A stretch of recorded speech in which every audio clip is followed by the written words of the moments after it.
Welcome to a poker coaching study session. We're going to study cash games and look at Mike's hands. You guys heard that clearly? I think that pretty much covers it. Excellent. All right. Take it away, Mike. Okay.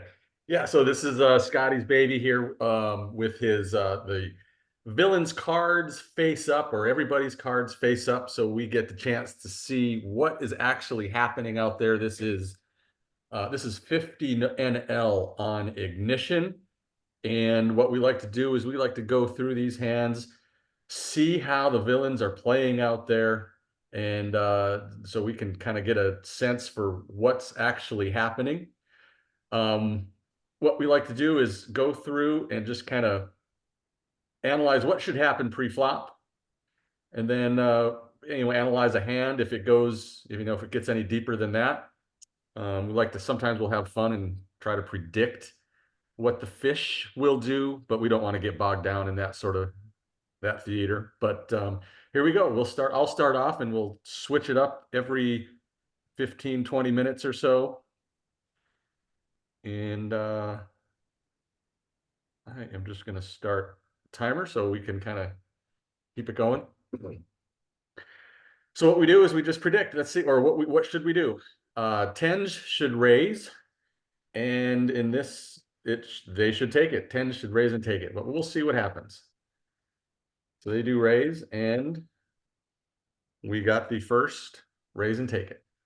And we'll just move along. All right, King Queen under the gun, nine-handed, is, I'm pretty sure, a frequency, like it's not full frequency raise from up there. Queens definitely should raise. It's like 75% though. It's a high frequency. High frequency, yeah. So I was pretty close in terms of, I knew it wasn't full frequency. I just didn't know what the frequency actually was. Queens would 3-bet if they do raise, and at that point it should go around. We'll see what happens. Okay, so they do raise. The Queens, they do 3-bet, and they use a size that's a little bit larger than what is recommended in the game theory optimal world. And it does fold around. The King Queen should absolutely fold, but we'll see what happens. And they do. Okay. So far we're off to a pretty good start. Nothing out of hand yet. This one looks like the big blind should get a walk. Ace-5 in the hijack, I think may have, if I remember right, Ace-5 may have that little gap where Ace-5 raises and then doesn't, and no offsuit aces until Ace-8. Yeah, I think Ace-5 is low frequency. Ace-5 and Ace-9, and the Ace-5 is 25%-ish. 25%-ish. That's fine. Jack-3 Okay. can also small blind. That's an aggressive. Oh, true. Yep. That is true. We get to the folds to the small blind. Jack-3 can definitely raise. No doubt about that.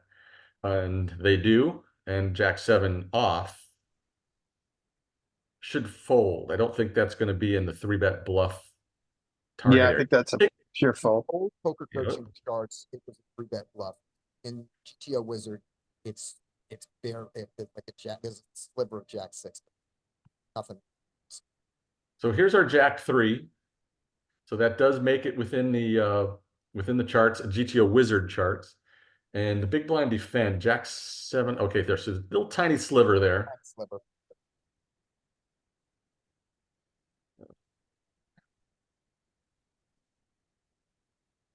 And I think that Jack-3 is not in poker coaching.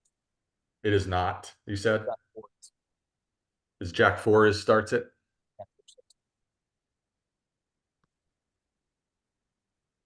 Okay, next hand, we should get to the cutoff with Queen-10 off, should raise and should take it. Okay, so here's our first sort of indicator that we have some players that maybe aren't studied. We call them fish, we call them white belts, we call them wrecks, whatever we want to do. Queen-10 off for me here, I think I am going to probably just fold here as opposed to ISO Queen-10 off. And I do.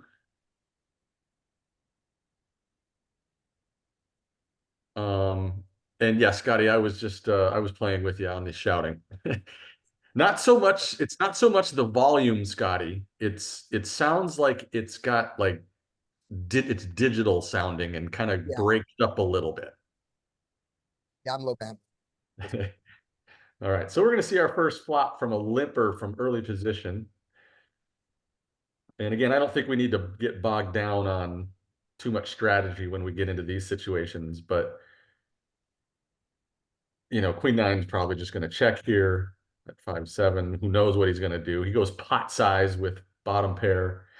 We see this a lot, by the way. If we have a lot of hands with fish that limp, and I we've talked about this. I see it a lot where they limp, and when it gets checked to them, they just pot it, and Yeah, we're seeing agreed. some of these ranges that they do this with. Yeah. Going on, that pot size raise is size raise had they raised flop. So the absolute size of it isn't that big. So that's what's going on with that. So the Queen nine with a gut shot and an over. I really like a check raise. I mean, I would check raise with the knowledge of what we've seen with limpers on their C bets here at a Mhm. high frequency. Obviously, P1331 has not attended our meetings. I haven't seen him in the group chat, but I would like a check raise here. I think in game I would find a check raise here at some frequency. I think that's a good candidate too. I think I would prefer to have a little bit more backdoor in terms of the flushes, like the Queen nine suited, Queen nine of Yeah. diamonds, hearts, or spades. Um, I mean, because we're check rate. What are we check raising? We're check raising fives. Are we, maybe eight. Do we have eights here? We could have Jack Um. eight, Jack five, 5-8. Yeah. Yeah. We could easily have two pair here. I think I probably were repping. Our top of range is fives and eights. So I think really we're repping a set if we check raising. Check raise jack, but we can check raise Yeah, just any jack that we can. yeah. Set or two pair, right? Jack ten. And then our bluffs are going to come from, say, the natural ones, your open enders, like 6, 7, 9, 10. Then maybe some backdoor flush draws, such as a king. Well, just like we were talking about, like this Queen nine suited or a King nine suited or a king, those type of. Yeah, I think this Queen nine with the naked gut shot is a good candidate. Another option would be like oh, he found it. There we go. Another option would be like a wheel, backdoor flush wheel would be good. Like an ace three suited, ace two suited with the backdoor. But yeah, this guy found it. Yeah, I think this is a good play against a limping fish, especially if, we don't know on ignition, but especially if you've seen him consistently make this limp than pot play. Yeah. So the one thing I would think about on check raise here is that the size of the bet relative to the pot argues against a check raise. But absolute size of the bet and given their stack depth, I think probably mitigates that and makes this. I couldn't hear you, Scotty. I'm afraid. So I Yeah, may I be the only can't hear one, you so either, that's no Scotty. worries. I can't hear Scotty either. I'll Yeah. Like I type. hear him, but it's not type. clear. Something's wrong.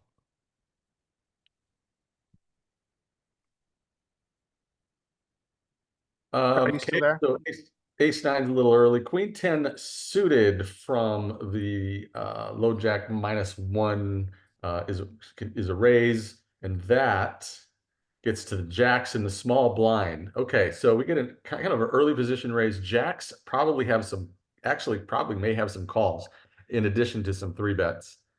And then queens, we'll see. And now at this point, the queens just kind of determines what happens. Assume it goes Queen 10 raised. Oh, Jack's short stack. Jacks are just going to jam it in here. And that's the case. Queens are going to four bet or should four bet, I think.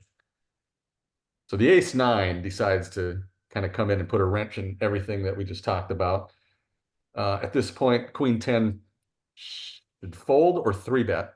And if it were me, that early position with this 8 big blind stack and the small blind, I'm probably just going to fold. They do fold. So the jacks are going to jam here, I'm sure, which they should. Queens, I'm pretty sure, should four bet. given this configuration. They do. Ace nine will fold, and then we'll just see it out. Any thoughts about that? Those jacks in the let's go back to the hand. Let's pretend queen 10 raises, and your jack's in the small blind, and you have a full stack. I don't think you get to fold jacks. Yeah, I think I three bet. But what about flats?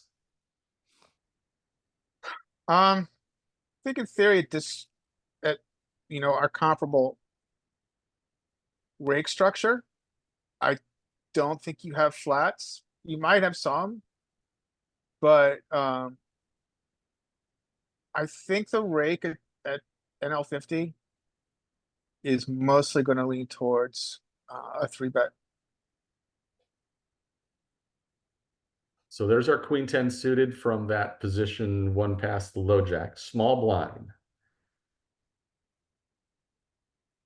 So yeah, Yeah, I there's guess we get more than I think. I really, honestly, I play a three bet only as small blind strat. But this definitely makes sense to have in your flatting. I probably need to adjust that. yeah, even queens get like a pretty significant frequency of flats. And I've been looking at a lot of this because Larry, you and I do play the nine max, the nine man tables. Yeah, I And think Scotty does now too, yeah. so I've been looking at, these early position raises, opens, and then what we do in the blinds is, there's a lot of flats here that typically don't, we are oftentimes three better folds, right? And so I've been noticing there's a lot more flats when the raises come from early position. Yeah, well, that's important for me to hear because I think my pre-flop ranges are a little bit too locked into six max. And, so I'm not adjusting to the fact we do get some frequency of flats against EP and nine max. Yeah. And a lot of it for me will swing one way or the other based on the player. Yeah. as opposed- Can we as look opposed at to the backing pre-flop range line. again? I'm Say- curious say if we have again? any pure flats. Yeah, we do have pure flats in these middle, well, not pure, we have super high frequency flats in these middle pairs. Okay. Yeah, this is something I have to work Mhm. on. Yeah, ace queen, like these big suited aces up here. There's some frequency with the suited kings, even ace king off is in there. One thing that we kind of breezed by is the 7-6 in the cutoff. We certainly aren't going to see any calls to an early position raise, but I bet there's a little bit of slivers in the cutoff for a three bet. And there it is. So that was the cutoff. He had 7-6 suited. So I just wanted to make sure that we didn't just breeze by that. For me, it's mostly just folding those and every now and then three bet on rare occasion. So we have a fish. So this is, I got a quick coaching lesson from Alexander. If you haven't checked her out, check her out. She's called FNC Poker. She's got a YouTube channel. And anyway, she was one thing she focused on, notwithstanding that the small blind here has a stupid stack. She was really focused on understanding how much a broken stack correlates to quality of player. And this is an obvious example. How much a poker stack results to what? I don't understand what you're talking about. Yeah, Derek, I meant, the term I used was broken stack, Okay, broken stack. Okay, I understand. Yeah. which, So they're, in don't have a- online is any stack below 100 big blinds. So I just assume that someone who doesn't have 100 big blinds is an idiot. I That's think my that pretty much is simplification. what Alexander. So if they're playing less than a full stack, they're an idiot. That's just my simplification when I play online. Pretty much the conclusion that I was.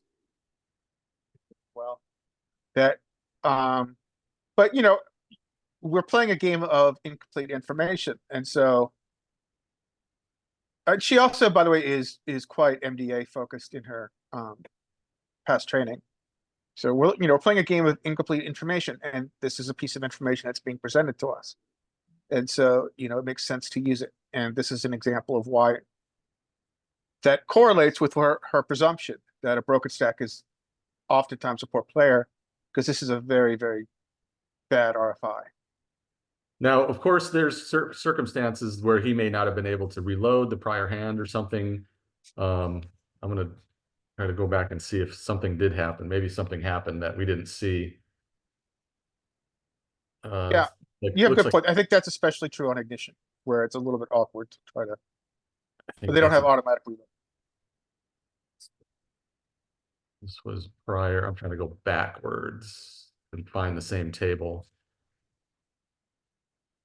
Yeah, okay. Well, anyway, but yeah, the point is you never know, like he could have just gotten stacked basically and didn't have a chance to reload or something, but yeah, for sure. All right, next hand. Looks like we should get to Queen Jack suited in the cutoff. Well, we do have a poster and a broken stack poster. So that's not the Double cut. whammy.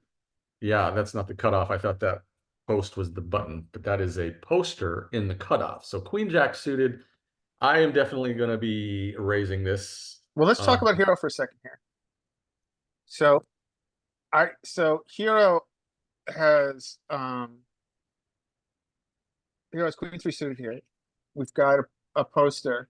This is probably too much of an expansion, but let's talk for a little bit about if there's room for expansion to steal this. Yeah, I agree.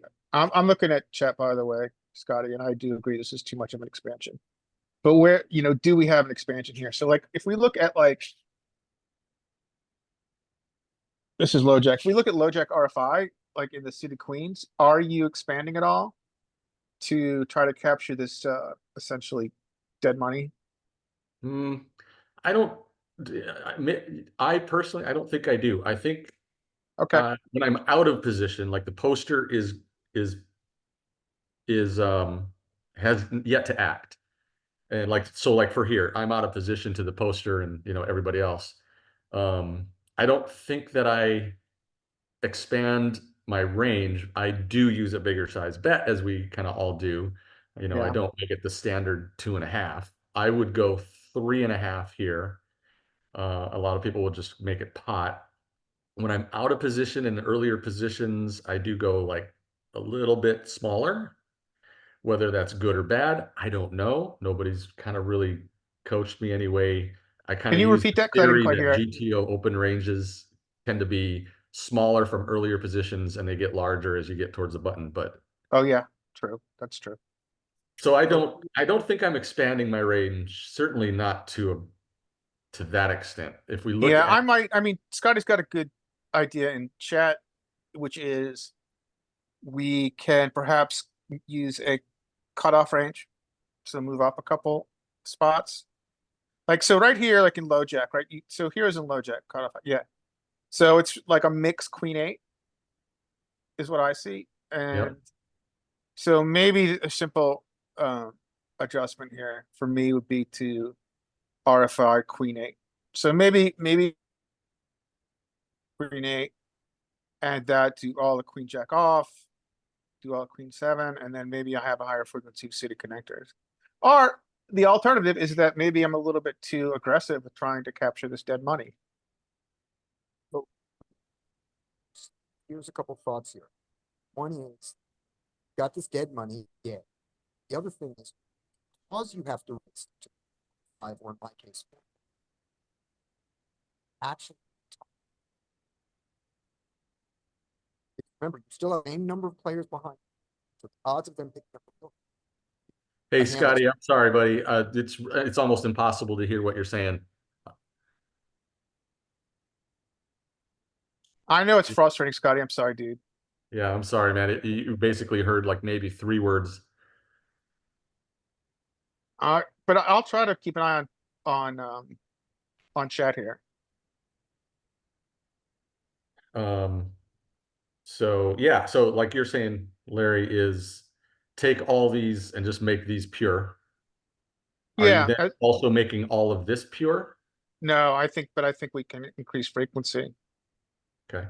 But maybe we can't. I mean, I'm throwing out ideas here. I'm not saying that that it's a, that it's a tried and true, absolute verified um, good strategy.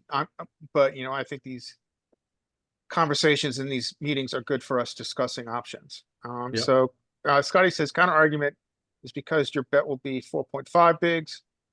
Yeah, so he makes a good counter argument that, we're now investing more money in the pot to try to steal. So maybe we do have to actually do the inverse and tighten this range. Yeah. And that's a valid argument, Scott. Mm-hmm. So yeah, I mean, I'm just taking this opportunity to throw some ideas at you. And also kind of check myself a little bit and make sure I'm not, getting a little bit too aggressive. So the queen jack does raise. He goes with a kind of a standard 3x, if assuming that's his standard or whatever. It should fold through here, but I'm sure the king 8 does fold, which is kind of surprising. So I would personally have made that 3.5, maybe 4.5, because I'm starting to get pretty late in position. So 20 minutes in, this will be my last hand, and we'll pass it off. So looks like ace jack suited should be the first one to get into the pot here, and that should raise and take it. Let's see what happens.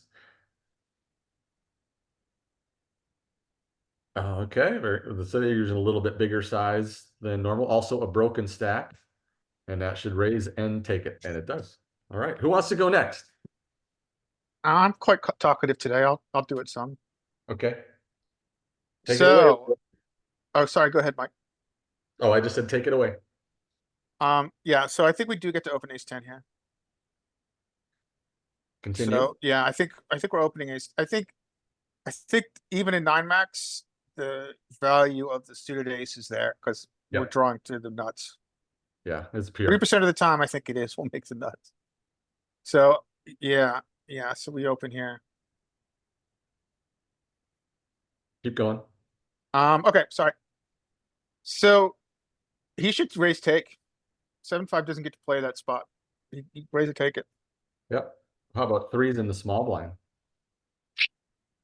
Yeah, that's a good point. I think in theory it's a fold. Now, this is where Joey and I have about a 20-minute conversation about the value of the implied odds of 3s. But we'll miss that today.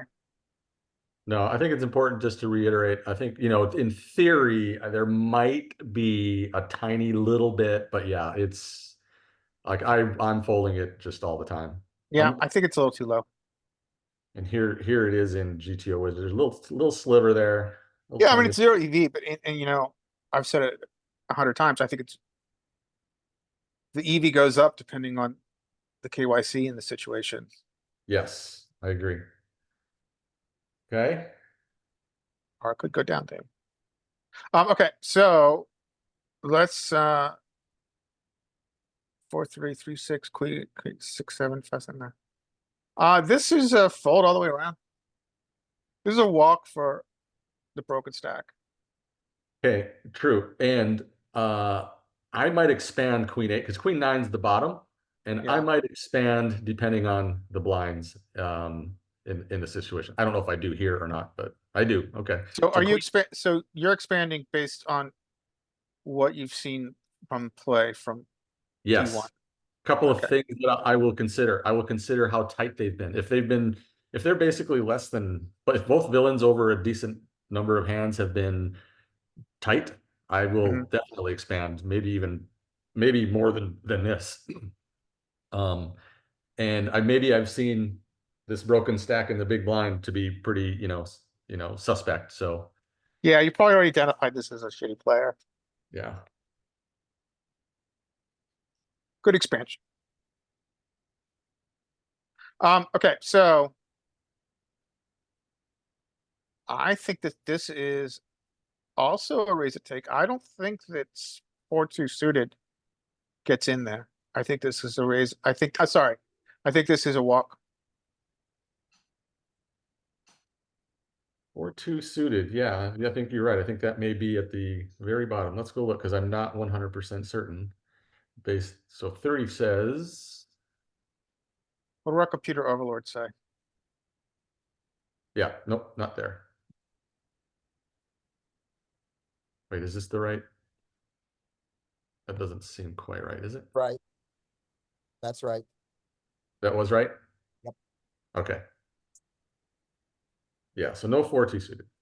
So Scotty, it sounds like you've been doing a lot of pre-flop homework this week. Yep. That's been my week.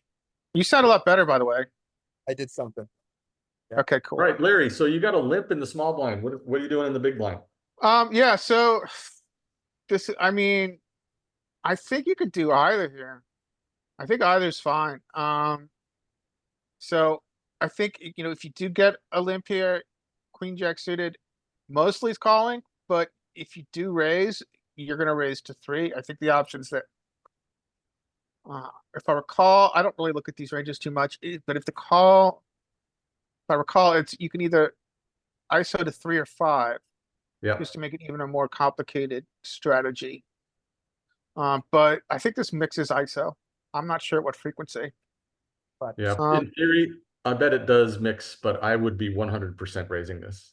To the typical person in 50 NL pool, I would raise. Yeah. So they call queen jack. Oh, Scotty says it's 25% raise to 3 to 5. I would put this into a raise category, almost pure, versus the typical pool who's going to limp. Yeah, I think so. I think that's a good point. I think that's a nice adjustment. Probably bottom too. That's probably don't do it with queen 10, jack 10. I might do it with king 10, make that part of it. But yeah, that's where I'm at with that.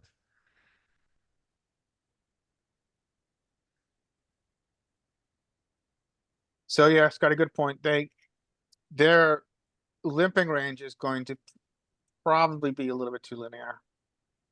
Yeah. Yep.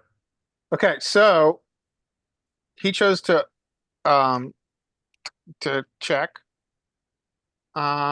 He, he flopped 2 pair. Your SPR is a bazillion, so I think you are actually kind of.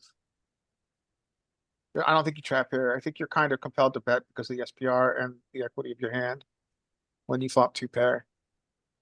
You're gonna get a ton of folds, but I think you've got to bet because of the SPR. There's always this strategic tension between when you have a capped player and big blind's capped, and you've got a super premium high equity hand. Strategic tension between wanting to keep them in the pot and wanting to build the pot, and I think here you probably have to build the pot. Yep. I think that Mhm. if you're checking because you want to win one bet. If you want to win more than one bet, you should bet. Yeah, good point, Derek. I think what's happening, I think what happens here is that, and also you got to think about if you bet here, that allows for a much greater pot build by river. Whereas if you check here, you've only getting 2 streets in, but 3 streets of betting with this hand is obviously preferable. So I think that, as Scotty says in chat, I think you hope he has a king. Yeah, and I think you can start to get it's bottom 2 here, especially with the very, very bottom of the deck is pretty vulnerable still. And That's a very good point. This is a hand that often, if he has a king, it can often be outdrawn. High equity but vulnerable is the way and you could see that in solver a lot. So solver will fast play 2 pair at a high frequency. Not every time, all the time, obviously, but and I think my opinion is that that's driven by the high equity yet vulnerability of the hand class. one thing I haven't looked at, limped blind versus blind spots hardly at all. But one thing I do remember is that when you have a bet, it's like a large size. Like the minimum bet size is 75% on a lot of this. I didn't know that. It's wild. And just wanted to check that to see if that was correct. Just put in this Yeah, flop. this is part of the game tree I'm not familiar with. Yeah, me either. But I remember when looking one time, it seemed to be a common. Yeah, there you see, there's 75% is the minimum Okay, minimum bet interesting. size. Yeah, and so it looks like we're just mixing it, through our entire range, what we do here. Yeah. We're obviously betting more, but everything's getting a bet. You have a car, you have a car. Just curious here. I'm just going to change this to 5-3 since that's in range and see what solver says about having bottom two here.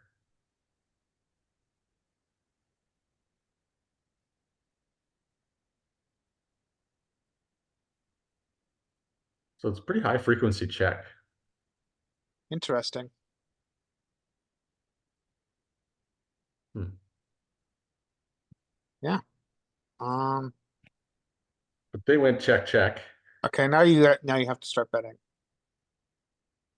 And yeah. Yeah, anyway, now he's scared, right? See what happens? This bottom two pair is really vulnerable. Yeah, it's kind of a tough situation. I think I would have bet it higher than solver here. On flop, but he probably would have folded, so now he's not folding. Let's see if this is an opportunity for a raise, obviously, but he chose to realize equity.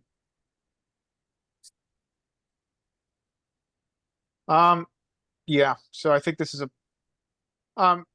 this is kind of a weird bet size because, well, ranges are super wide here. I'll try to make this more succinct, but ranges are super wide. However, one part of his calling range to your pot size bet on turn is going to be flush draws. Obviously, if you make a bet this size, maybe it's hard to get called by worse, and you're going to have to fold to a raise here.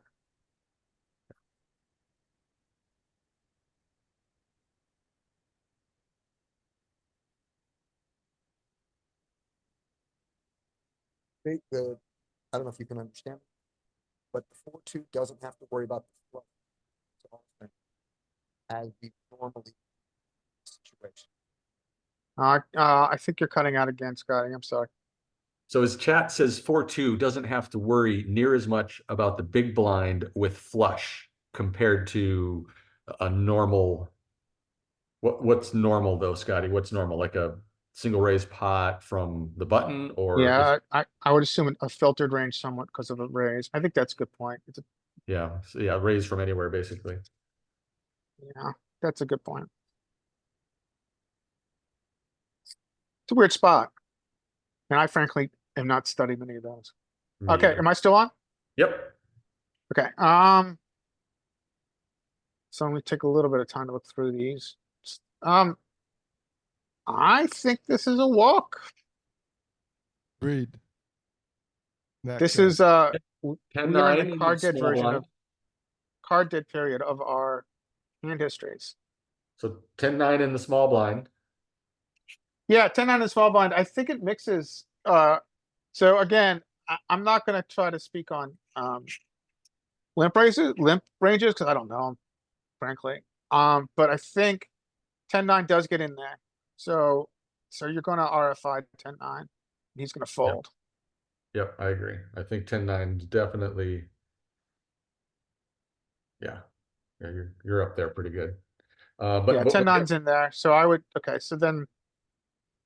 All right, so this guy's gonna, his ignorance is bliss. I think he's gonna take this.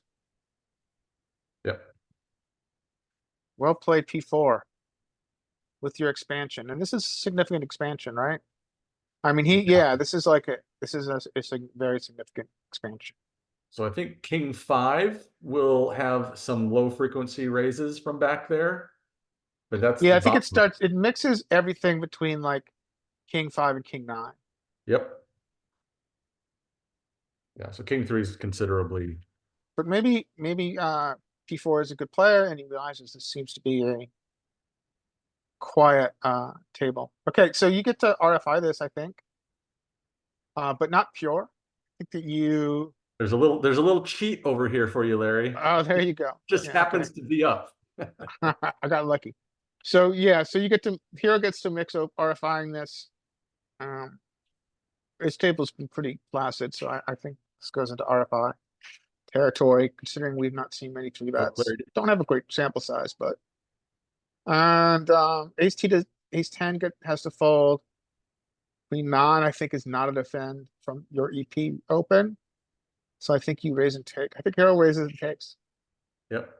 if he's I feeling think- spicy. And since that's me, I'm going to predict. I don't know what I do, but I do know what I do with ace jack. I mostly raise, but I do fold it depending on the table. I don't know how this table has been, but if I fold here, it's probably because I'm not. There's a bunch of aggro folks and that sort of thing, but I do mostly raise, which I guess I do here. Yeah, this table's been pretty quiet. Not a big sample size, but you know.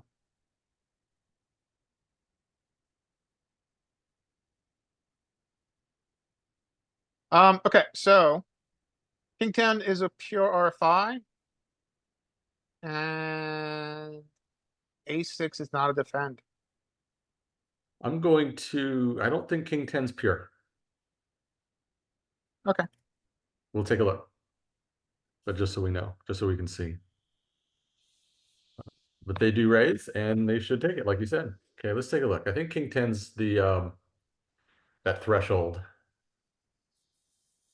Yeah, right there. For 2.5.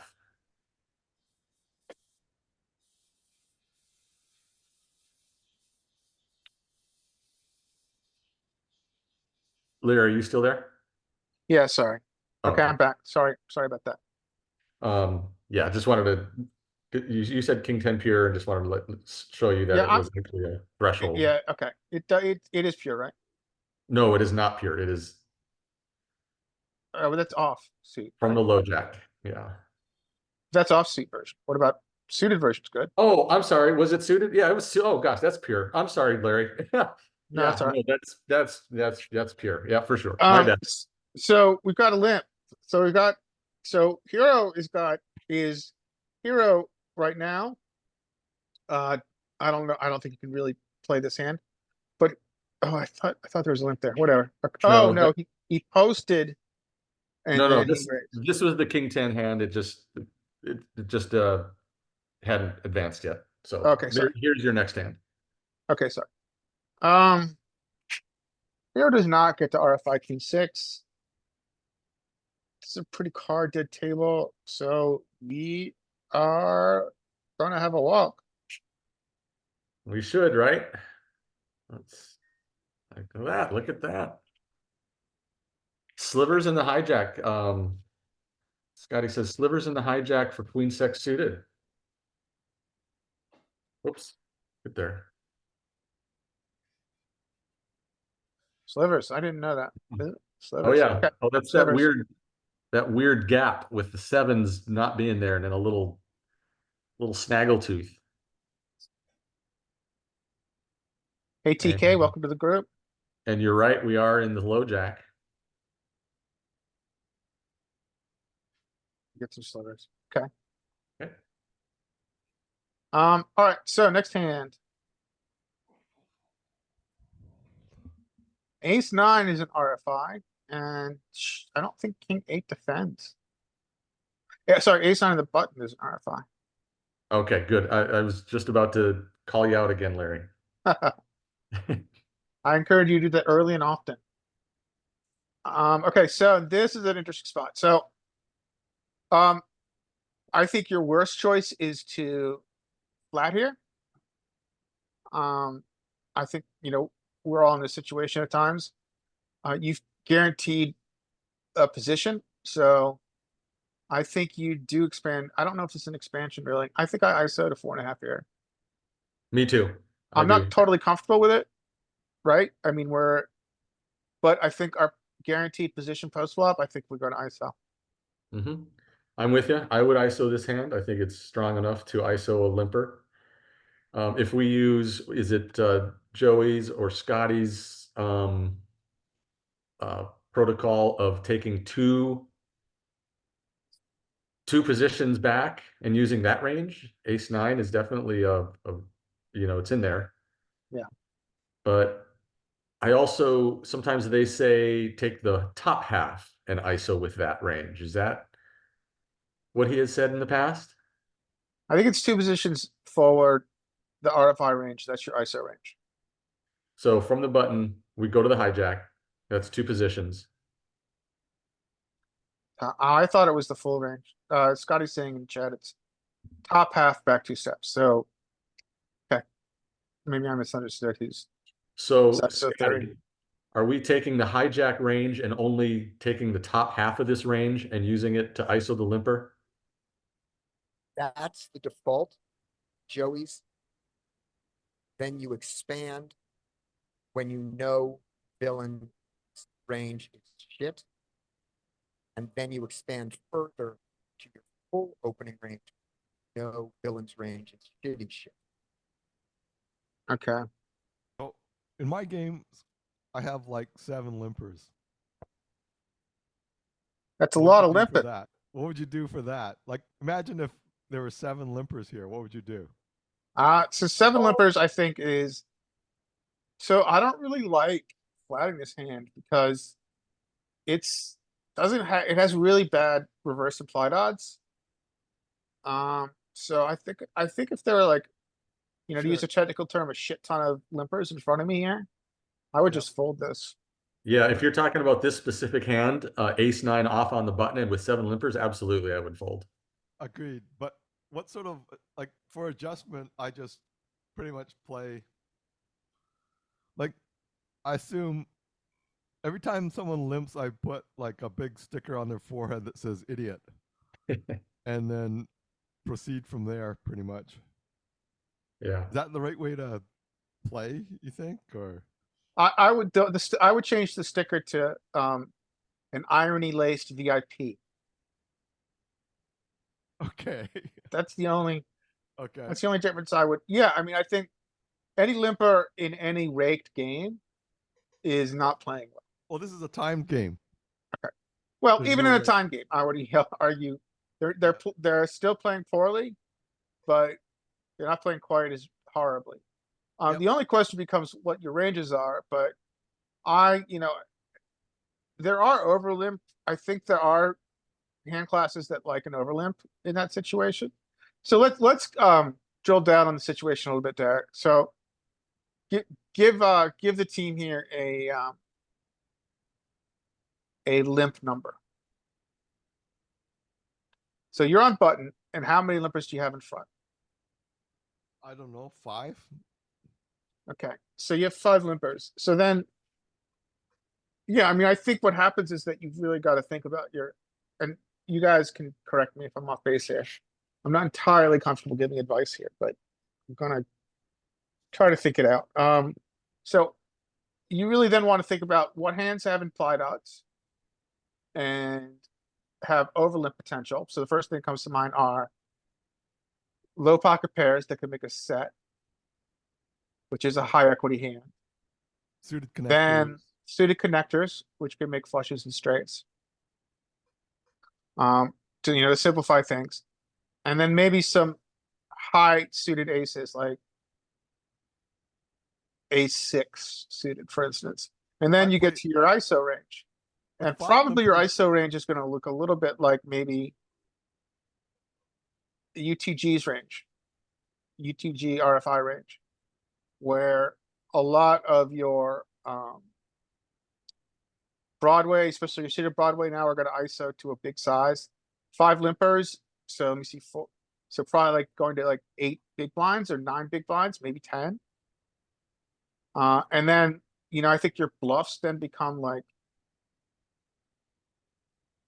your suited wheels, ace-5 and ace-4 suited. As Scotty says in chat, ace-jack-o attack.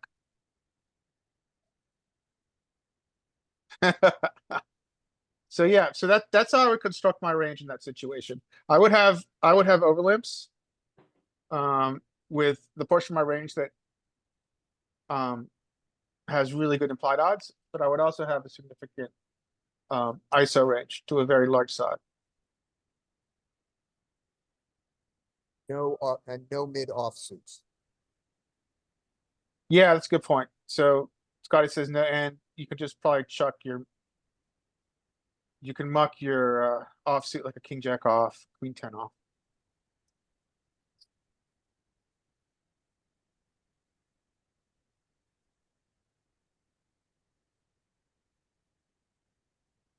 So the ace nine did fold, and it went check check. Okay. Or it went complete So check. now, yeah, so this is just, retarded hand. I'm not gonna try. Hero, though, is in an interesting situation. So Hero, what are you thinking now? So you've checked, which obviously is fine and probably good with this hand. You've got something going on, right? You got an over and a back door. And surprise, surprise, he bets pot. Yeah, right. Okay, there it is again. Um, yeah, I think if anything, if you can do anything with this hand, it's a check raise. I think I'd prefer check raise to a call here. Yeah, if I call, I'll drop a turd right now. I don't think I don't know if I'd pick this to check raise, but wouldn't surprise me. I'd probably fold. Yeah, I'd probably just fold in. Now if he makes it small, if he makes it like a one big blind, I wonder if I have different thoughts. But I don't know if Yeah, that's the way to be thinking. Maybe this big bet here, I should consider raising more often to these limp hot bets. so yeah, so I wonder if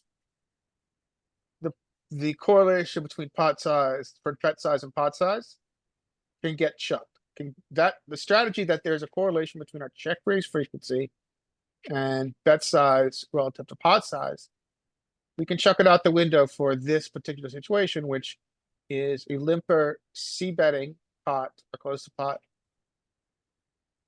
after he limped and got called.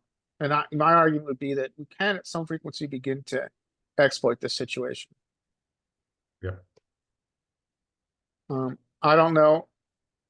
I don't think there's a set strategy here. Maybe some MDA deep inside of some CFP has a strategy, but okay. So hey, so that's your time is up, Larry. Do we want to Okay. see if Derek, do you want to jump in? Okay. Fold 5-4, raise kings, fold, fold, fold, fold. 3-bet queens, I guess. What would you do? Kings. What would you do? Would you 3-bet? Yep. And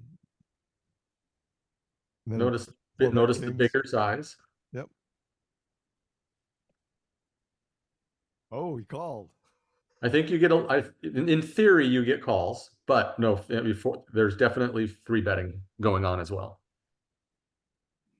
Yeah, I 3-bet there, Yep. so I lose more money. Well, just where was he? Was he up here? Kings were here. Just to show you the theory.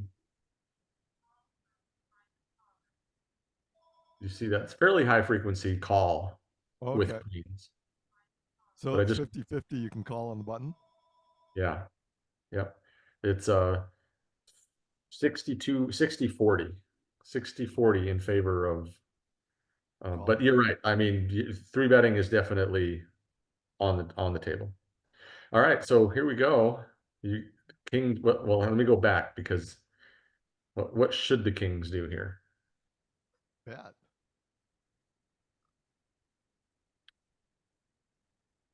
You said bet, Derek? Yeah, yeah. Okay. There's a I'm flush. gonna surmise that this is going to be a check range. If we run this through the solver and we get this action, this is going to be a check range board. Oh, okay, because it's straight and flush.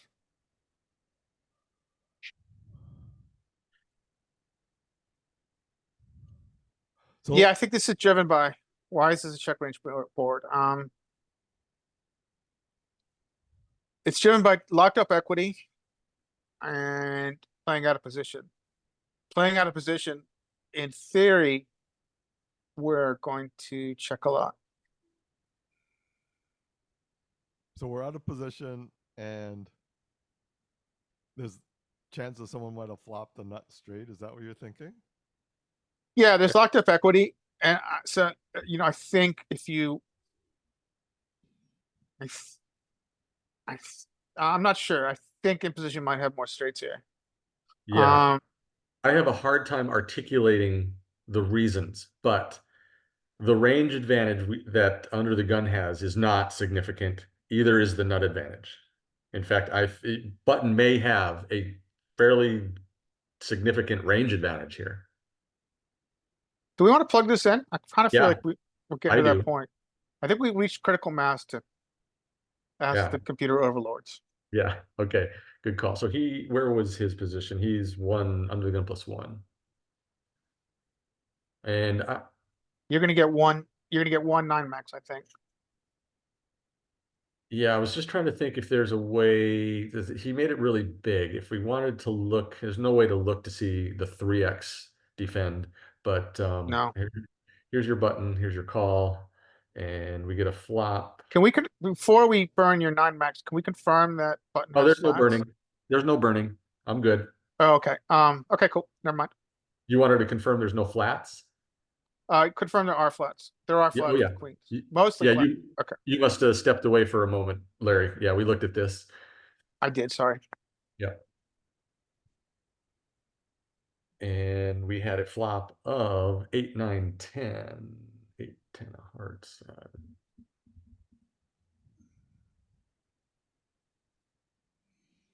So on boards that are like 3 straight, you check. That was weird. There's no absolutes here, but I think generally, we are checking out of position on this texture a lot, which we confirm here. Do we want to look at range versus range real quick? Uh-huh. Yeah. I mean, when I think of a way to try to explain it, I think, that's the tool that we get. This is a very common heuristic too, Derek. When you raise in early position and you get flatted by somebody in position, you're going to be checking a lot. This board in particular is probably one of the worst possible boards that you want to see, or I should say that's good for the button range here. But yeah, you want to look at it hits ranges. the button This range will like show crazy. it. Okay, so there's a couple ways to look at this, right? So I think the most important part of this, and Michael's probably going to point this out. I just jumped ahead, but if you look at best hands, who has more best hands here? And that is the in-position player. So now you've got 2 red flags. 1, you're playing out of position, and 2, you do not have the nut advantage. And so that's going to drive, that is what I think drives a pure check in this situation. If it came like ace, king, queen, then it hits our range. But if it comes 8, 9, 10, it hits their range. In theory, I think king high boards are the best for out of position. Okay. But yes, so I think the extreme example is king high boards are often bet out of position. But yep. So, but 8, you were 9, right 10 there. is like a disaster so I should check. I should be checking these boards. You should, and this allows you to, well, I think you just, once you begin to check, you have to, it's good to also protect your checking range, right? So you want to also have a lot of really good hands that you check too. Look at this range advantage that the button has down here. You can just see it they are just, yeah, it's all massive. across the entire range of hands. And even when you get to the top of range, there's really not much of a advantage for, our overpairs are not that great. Yeah.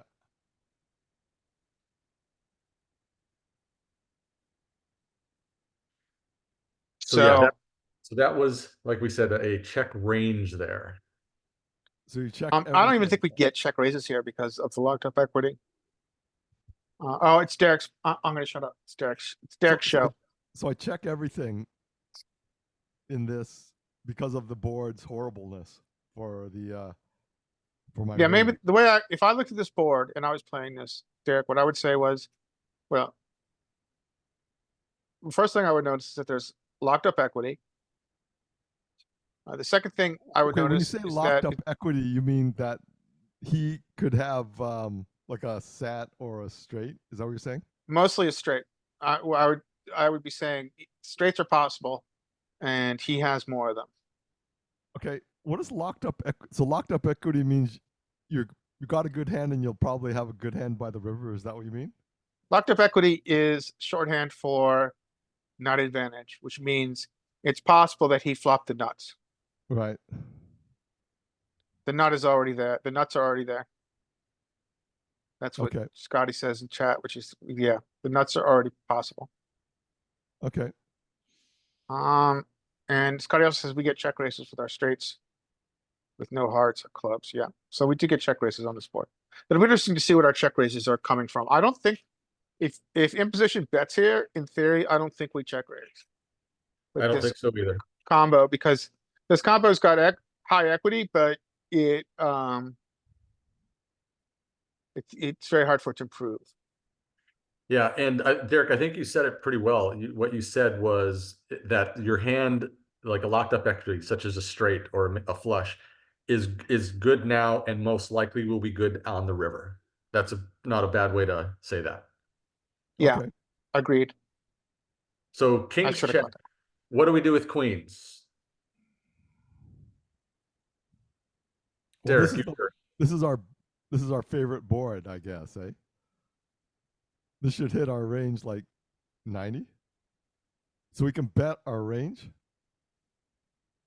I would think. potentially. What would you do? Let's start with what would you do here if you were queens?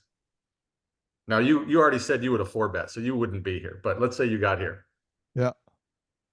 I'd say I bet my whole range. Yep. Because this hits our range so hard. You're gonna have a lot of bets. There's no doubt. My Yeah. question is, I wonder what size we get to use. I wonder if this is a rare situation where we get to actually go I'd big. say frequent and small. So I'd I say we think bet 100% and 100% small. I think we're gonna actually get some large sizes, which is not common, but Okay. I have a feeling that's what's gonna happen. We'll see. Larry? I think, yeah, I think that we are gonna get bets at high frequency. I would. So I'm not really sure what happens when we have the nut advantage, range versus range. I would be 30 or be 50 this lot. Cause we do have a back door too, and we are blocked. We have 2 back doors, not to mention our good overpair. I think I would be 50 this a lot. Yeah, I think I would size up to a B50. I think there might even be some really big bets. Like there could potentially be, might be able to overbet some hands here, but I'm not sure. Yeah, But Mike, sometimes the solver will attack strongly with large bets, and I'm not entirely sure why it chooses that environment sometimes. here I don't know what the mechanics are of that very well. here's what solver likes. Solver likes the 50, likes the B50, a little bit of B75, slivers of overbets, but nothing significant. So can we look and just see? Is it, can you? I'll let you go ahead. No, Sorry. I'm waiting for you to. What did you Okay. want to say? Yeah, breakdown would be good. I'm curious where our B75s are coming from. So this is super common too, I think. We're not, all our bets, if we're a solver, we're protecting we're mixing our bet sizing across all of our range, right? On flop. For a solver, if we're betting, it looks like almost every hand we're betting, we're mixing all sizes in. So that's an important thing to see. We don't really care what equity is. We're just using all sizes. And I think we're gonna polarize more. Maybe we can watch that. Let's see how our bet sizing polarizes the farther we get in hand. If we do, We don't know what happens to this hand in reality, but Yeah, they just checked behind. The queen's checked behind in this hand. okay. So, So I think the king. Oh, I'm sorry, Derek. It's yours. Okay, so 2 is an obvious blank. So unless they have, so it didn't hit any. It's unlikely anyone has a. So the board is unchanged. So everything that we said before pretty much applies. Again, I'm it's with- still a horrible, horrible flop for kings. Kings Got can it. check it here. Something Queens has, should So- bet half pot. something based has, on the it's gone based on check. based on the action, and if you think your opponents are going to check back strong hands, which I don't think they are. I don't think your typical opponent at 50 NL is going to check back anything on this board here, like they've hit. I think kings are a mandatory bet at this point with that deuce. I agree. I think this However, is. I think this versus play is unusual. versus a good balanced player, I think I might check some frequency here, but mostly betting. Well, that sort of contradicts what I said. So I think the size is a mistake. I think the size is a mistake here, which is being probably driven by fear. I think this is like, I got a good hand and I feel vulnerable on this texture. You've checked. I'm gonna try to take this down. Yep. It's saying, I want this hand to be over quick. I want this hand to be over and I want to win it. And if you checked any draws, I don't want to give you a good price. And I want lots of chips from your single pair. Yeah, Yeah, yeah. I was thinking I don't think this would be a bad exploit. Catching up for the bet neither of us made on. What did Yeah, Scotty say? I don't think Solver's gonna use this size here. I honestly don't. But I I don't honestly either. could be dead wrong. I don't think Solver will use it either, but based on kind of what I was saying about the pool, not if they're going to bet any piece of that board, and when they don't, I don't think they're not checking a strong range, and I think kings are. I think the big large bet is a good exploit. I see your point. This could be a very good adjustment. I see your point. Solver does like a big size, so I'm off base. On mixes, I guess. I guess the size is fine. Maybe I'm just a little bit too nitty. I don't use this size enough. Well, let me ask you guys. Would you consider this size after check flop? With Yes. this combo and this texture? It's not a size I typically use. Pot, I would probably go 75. Our resident redliner would do a B75 here. Yep. I would call this pot. So you would go B75, but not pot here. Yeah, I just for some reason I don't know why. Probably because I'm just always studying GTO Wizard general sizes, and 75 is kind of like, and it's also a button on my HUD, or not my HUD, but in Ignition software, it's like one of the quick buttons, right? Yeah, I think Solver doesn't really use, GTO Wizard doesn't use pot a lot. It uses B75, B125. Exactly. Yeah, look here. Yeah, it doesn't like pot. I never see pot size bet in the Yeah, general sizing. I'm curious why they chose that, but whatever. So, okay. So we get a call, which makes sense, right? Yeah, and if I were queens there, I would call. I'm Yeah. happy with.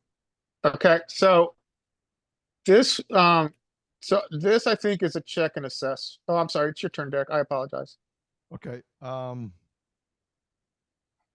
don't think they have many 2s. Right? What about the flush completing? Yeah, the flush comes in, but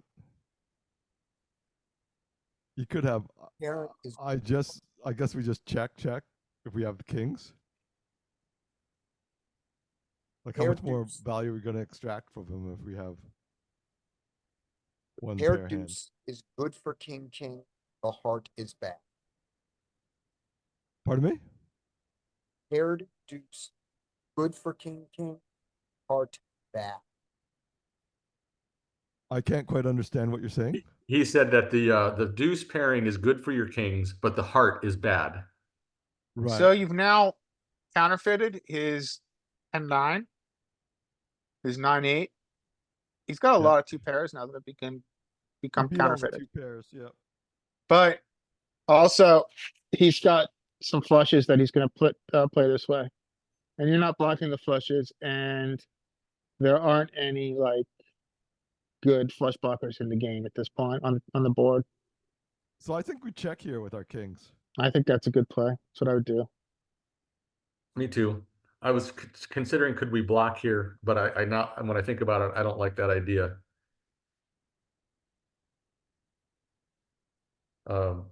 Opponent decides to go for value. Which and he's- ironically is going to be the best choice here. yeah. Yeah. So let's see what Theory wants to do.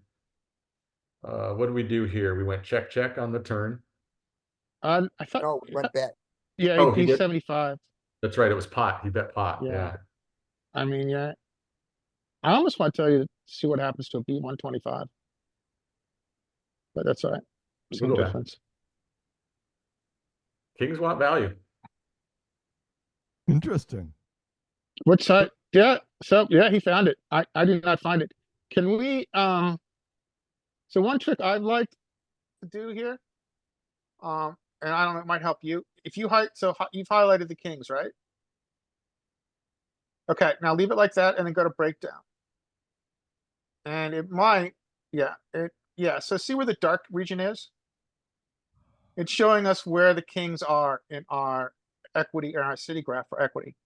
And excuse me, we could see how like before on flop, when we were mixing all the bet sizes that were in play here across all of our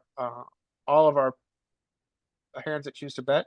Now we're polarized, right? So these big bets, these B74s are mixed between the top region and our bluffs.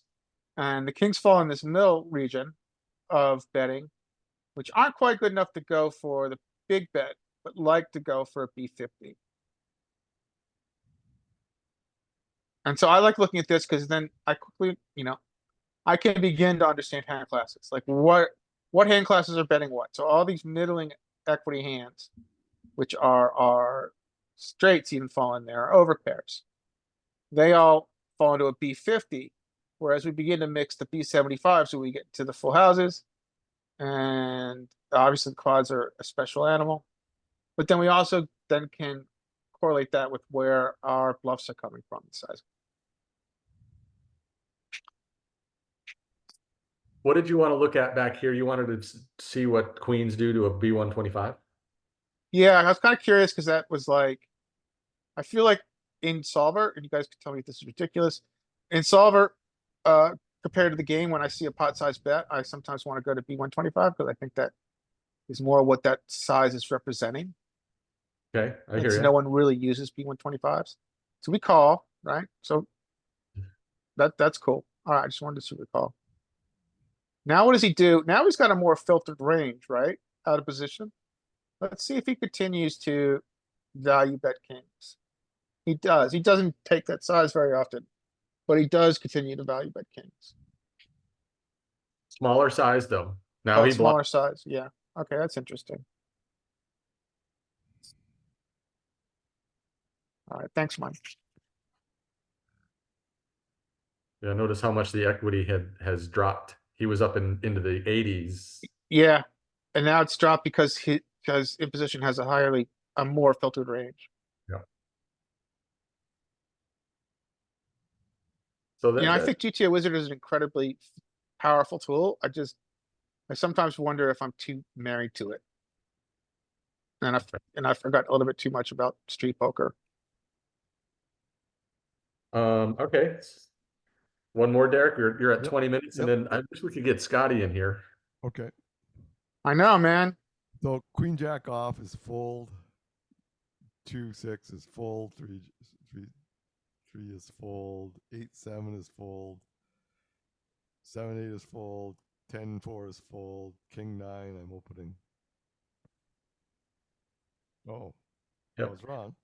Well, no, you weren't wrong. You were absolutely correct. But here's what actually happened. Yeah. Ace 10 is a check.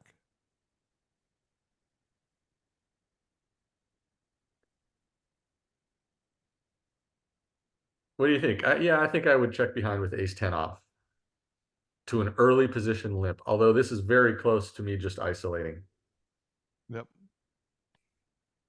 They do isolate. Okay. Queen Jack has to fold down, but it'll probably call. 7-8 has to fold, but it'll probably call. Oh, I was right. you know your fish, Derek. You Okay. Queen Jack is gonna donk. what should it do? Okay, Ace 10. This is not a good board for Ace 10. So Ace 10 should probably check, but it might c-bet. I think ace 10 should check as well. And Scotty makes a point about the ISO being too small. So when we go back to, if you're going to ISO ace 10 here, we like to, pot's going to be 5.5. 5.5. And 5.5, 6. if it were me, I would be making this 6. Yeah, 6 sounds good. 4.5 is horrible. The worst of both worlds. So we've done a little bit of study with three-way solver that we had. You're often checking, even as a pre-flop raiser, unless the board really favors your range. And I don't think this board does. Okay, so I get a lot of multi-way flops where I play. Like if you have 7 callers, you're gonna get like lots of people on the flop. Mm-hmm. So when I play multi-way, I usually just hang back until I have a hand. That's So I think I play probably a lot of 4-way, 5-way, 6-way, 7-way. yeah. So I just assume that someone hit something. I think that's And perfectly 7 or 8 exactly people how on you the should be flop. thinking. Yeah. You just kind of play honestly, right? Yep. So ace 10, I'd probably check, and the queen jack, I bet. Like you have top pair. Now, knowing that ace 10, or if you don't know their hands and you're sitting here with queen jack, you somehow sat down and you found yourself with queen jack in this spot, and you know that the small blind is going to be checking everything, Right. then do we get to bet top pair medium kicker? I don't know. I think it may still want to check a lot. But again, these multi-way spots are just, I'm definitely not the guy to be offering advice.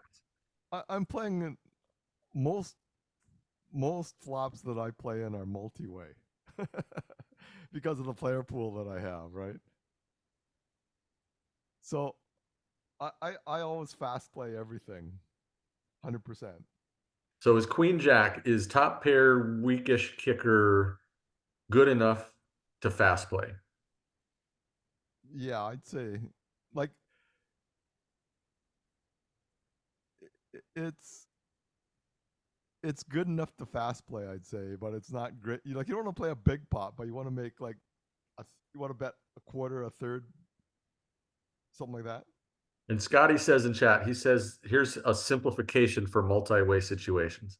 One pair doesn't win versus 2 players. And if you don't have it, with it in quotes, if you don't have it, someone else probably does. Okay, I play my 1 pairs. So Scotty wouldn't play the 1 pair. No, Derek, 1 pair versus 2 players still participate. Don't go on. So this bet is fine, but if you get 2 calls, Then you losing. shut down. Yes. If you check this and someone raises, someone else calls, fold. So I can bet this and then check it down or fold if someone shows a lot of aggression. Okay. So one pair is kind of shit against two other players. But I still want to bet. Yeah, I think you can get bets. I think if it were me in this situation and I had a regular stack, I think I would check behind this top pair personally. I don't know how bad that is, if I should be more aggressive with it or not. But notice what did happen, and this kind of was what I was getting at. I didn't know this was going to happen, but when the small blind is going to be checking all of his range, remember he was the original raiser in the pre-flop, so Right. he still has a lot of really good hands because he's checking almost everything. Yep. Maybe not almost everything. Maybe he's checking everything. He has queen. He has a set of queens here. He may be checking that. Ace queen. He may be checking that. So what happens is you bet your top pair kind of kicker, and you get this. Like, are you married to your top pair now? No, no. This hits the muck faster than his chips get in. Yeah. I get bluffed off. This Yeah. is a really aggressive check raise. Because I don't think my player pool has the balls to do this. I don't think I'm getting bluffed off that much. No. Yeah. This is a unique situation. Like Larry said, that ace 10 is, he found something that probably he shouldn't find, but he did. So And I'm One I, thing lucky. about- One thing about the ace 10 bluff that makes it worse.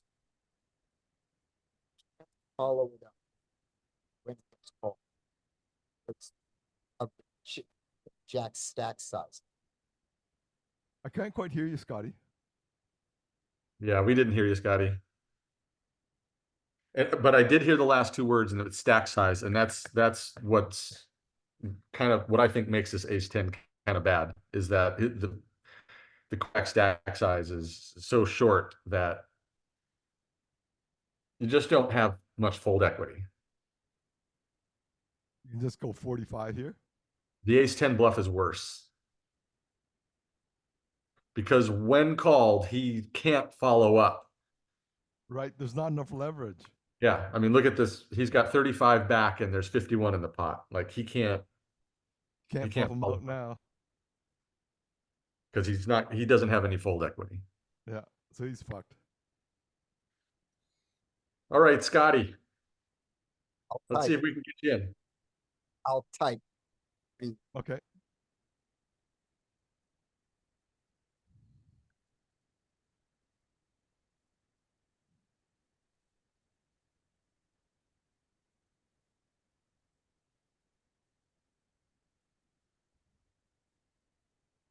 So Scotty says that it should fold to the king deuce and the king deuce should open. That's right. Ace 10 is Yep. a little early. Agreed. And it should raise and take it. Certainly to that size. One thing I'm curious about, I've seen a lot of min raises, and I wonder if king 9 is a defend to a min raise. Let's see if what king 9 does to a 2.5. Oh, darn it.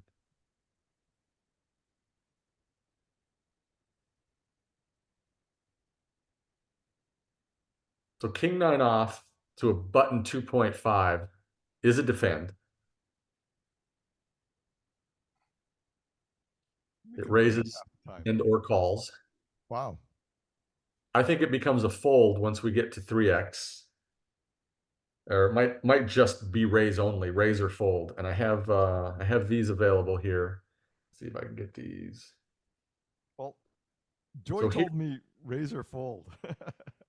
So I've been razor folding. Well, when you're a big Big blind, blind. when you're in the big blind, you definitely have calls. So you should be defending with calls as well. Okay. So here's a 3x open and a big blind with king 9. Yeah, it becomes a fold, is a straight fold to a 3x. Good eye. Good eye. To a 2x, to a min. This is what I wanted to see. I think you call more often, I think. So king 9 off. Yeah, now it's a pure call. Mm.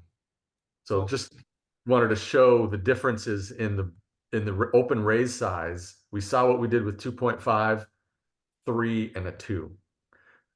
So Joey told me 3-better fold from the blinds. No, I Uh, think he may have been either misinterpreted it or wanted you to like just try it as an experiment for a little bit. You definitely don't want to be 3-better fold in the big blind. okay.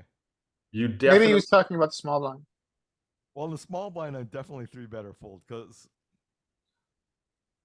I haven't called yet since I had that conversation like a month ago. So yeah, 3-better fold from the small blind is a very common strategy employed by lots of very good players. And it's one that I definitely employ, except like we had talked earlier about early position raises. I do a little bit more calling sometimes, but 3-better fold from the big blind, I think you're going to be missing a lot of opportunities. okay, so I can call from the big blind. Okay. Absolutely. I mean, look at this calling range, Derek. I've gotten in a lot of trouble going 3-better fold from the big blind.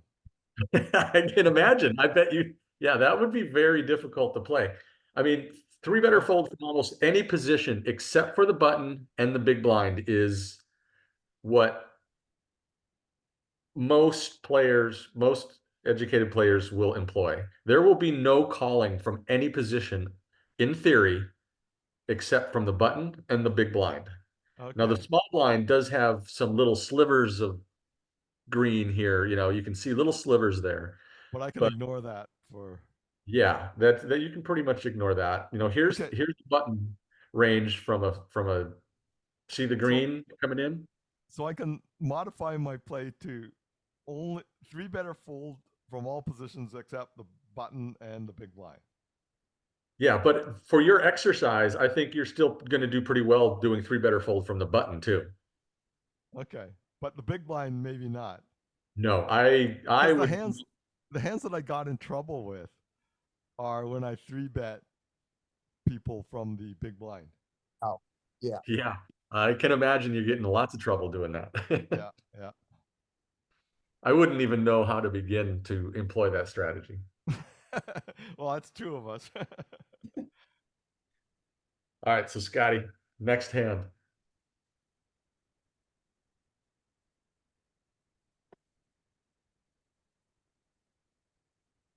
Ace Queen gets a walk, he says. I think he's absolutely right. That should be the Yeah, case. I concur. But we got a limp though. Okay. Ace deuce limped. We know that Scotty's going to raise.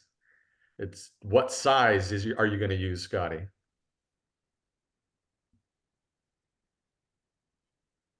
Either 3 or 5 big blinds. Yep. They went to 6. Let's look at this. This is something that we looked at in the past, and I find it interesting. We It's get like a 3 or 5, right? That's what it uses. yeah, GTO Wizard uses split sizes of 3 or 5, and there is I wouldn't say a preference, maybe the word to use. It uses for the 5 size more often. Oops, Not that it's already the most complicated strat in the world. Let's make it more complicated and split our size. yeah, so notice the split sizes here are 3 and 5, and it's using 21.3% size 5 and 16% size 3. Yeah, maybe, I was being dismissive of this 6x. Maybe it's all right. I mean, it depends. I mean, if you go with the argument that a limper is going to call too much, just like population calls 3-bets too much. This he's going to fold, obviously, but this, maybe it's good. Maybe it's good to use a bigger size. The one thing Alexandria said on Friday is that people aren't sensitive enough to your 3-bet sizing. So she recommended going bigger with the top of range. So let's say your button and you're in the small blind. So I think the default size, if you look in GTO Wizard, is a RFI to 11 or 3-bet to 11 in the small blind versus a button RFI. And her argument was, well, bump that up with aces and kings to 13. People just aren't sensitive enough to 3-bet size. Okay, it's 12. So bump it up to, 14. Because people don't pay enough attention and they're playing multiple tables. So with aces and kings, make it 14. Yep. That's Eh, interesting. we didn't talk about it much, but I think that's probably backed up with MDA. She spent a lot of time at CFPs. So it's probably backed up by MDA. Yeah. So is that the URL that Larry put in the chat? No, that's a URL to Charlie Correll saying fuck GTO. Okay. All right, Scotty.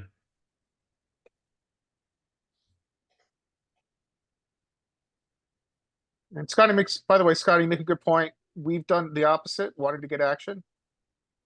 I think her argument is that people just aren't sensitive. So aces and kings are gonna profit more from increasing instead of decreasing. I think Scotty nailed it. Queen Jack should open. King 10 mix, mostly fold the small blind. How about to the min raise? I think it's 2-better fold.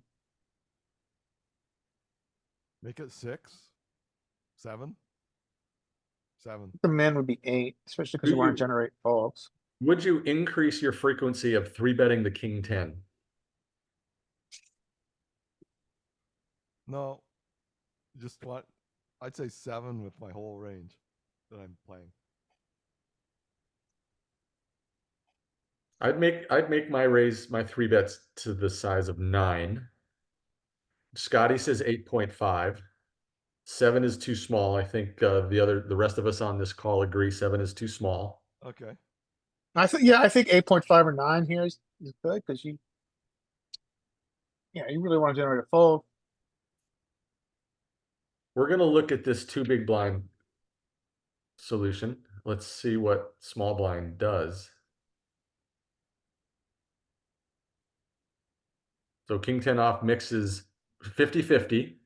Let's see what 2.5x does. I think it's going to fold more often. And yeah, it does. It folds about a third of the time, or 2/3 of the time, as opposed to 50% of the time. So that to the min raise, it does increase your frequency a little bit, but it's still a lot of folding. What's Wizard's raise size? To 12. And I can't give it a smaller version. Although if we go to 6 max, What likes 12, eh? Oh, okay. Yeah, you can do smaller. make it a smaller size, button raise, small blind, smaller size, 3-bet is 10, and it stayed the same frequency wise.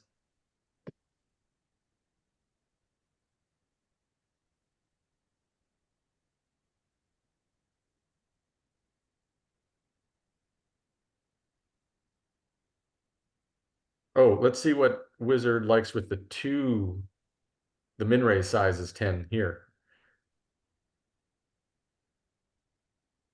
And the 3-bet size, don't have the choice when we go to the pre-flop only.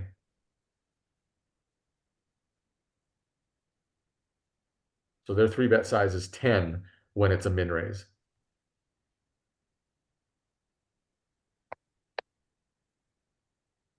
But our villain, our broken stack villain, decided to flat. Ace gate. Yep, the King 10. So King 10 decided to Hello, flat. Hey, Skate. Hey guys, sorry I'm late. I apologize. Please don't write me up. You're a poker player. You arrive when you want to arrive. Right? King 10 Especially 'cause checks. you're cash. Queen Jack should check, Sky says. Expects a bet. It does check.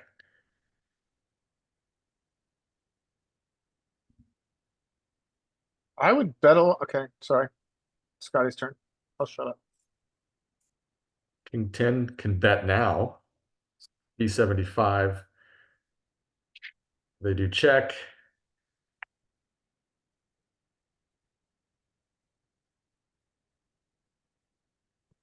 And yeah, I guess once we get into like what none of us would really be in this spot, I don't think. So I think we can kind of move on.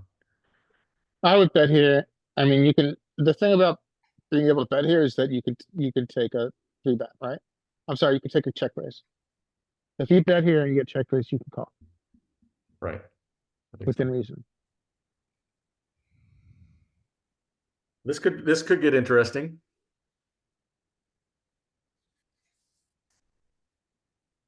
We know Scotty will raise the ace queen.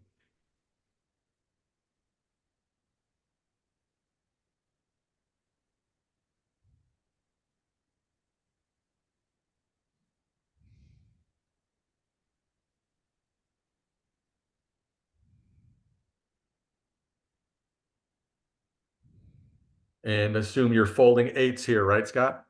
Okay, yep. Oh, okay, they did call though, but yes, I think fold is correct. Anybody ever three bet eights in that early position? I like to call. Yeah, agreed. That goes against your exercise, Derek. I know, but I'd like to call. With eights, I want to flop a set. So remember, that's pretty early position. So I'm going to pull this up. I just want to show you what theory does. Right. Let's see. They were in 1, 2, 3, 4, 5. So 2 under the gun plus 1 with the raise. So look at what all these pairs do when we're not on the button or in the big blind. They're all folding. Yeah, I mean there's a little bit, there's a sliver, a little 10% frequency. But calling these again, your game's probably, this is in theory. This is what we're looking at in GTO Wizard is theory. Look at jacks. Jacks are mostly folding. Yep, jacks are as we say shook, right? To that early a position of a raise.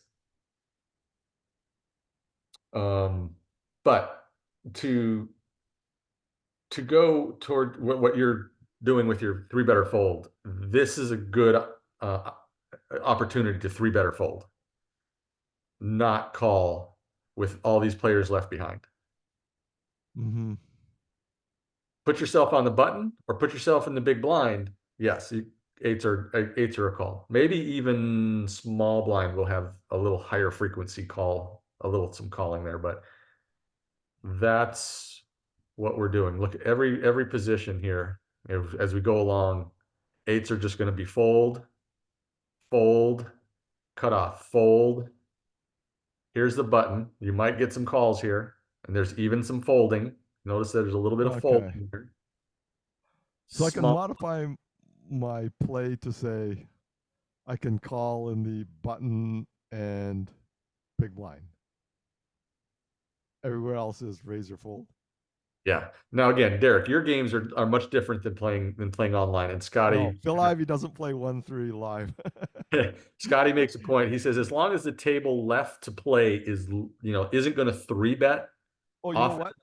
I played a session where I was the only person that three bet without aces.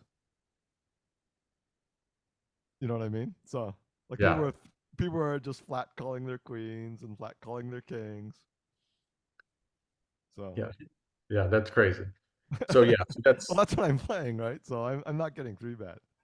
And so now, heaven forbid, no one's gonna four bet me unless they have suited aces or something stupid.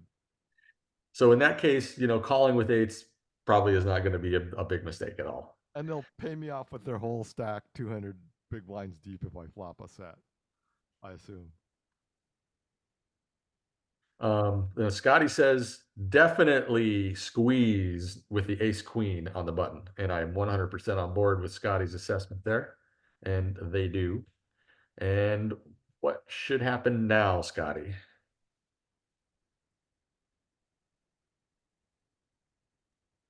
Good size, he says.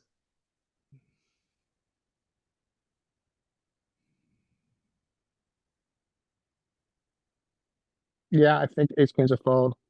Ace queen is definitely a fold. And then Eight eights mix. becomes kind of interesting. I think eights might get to call. I think it mixes. Yeah, I'm wondering what the ratio is. Let's check it out. Guess we can't really. Right. You Can gotta go check to it on pre-flop poker only. coaching. If you go to pre-flop only, there's calls, but you have to decide if it's worth your time. I actually do want to see what eights do here. If we can somehow make this workable. So if under the gun raise, this is going to be a little different. So there's some calling with eights there. Button squeezing with ace queen off, pure. Back to ace queen under the gun should be just a fold. Yep, pure fold. So eights, okay, yep, it's mostly folding with a little bit of calling. And notice there's some red in there, some jams, but I know I'm not finding that. Definitely not to the pools 3-betting on the button. Oh, Scotty, do you have that poker coaching tool available? If you do, or Larry, do you have this poker coaching tool? I really have a question about those multi-way ranges because they Yeah. were built in HRC without rake. Okay, yep. Yeah, that's what Scotty says too. It's built without rakes, so no need to go any further. Scotty says share me. Oh, yep. Stand by. Okay, and go. It's weird that your audio's not good, but you can share a screen with fine. It's weird. Positions. What were the positions?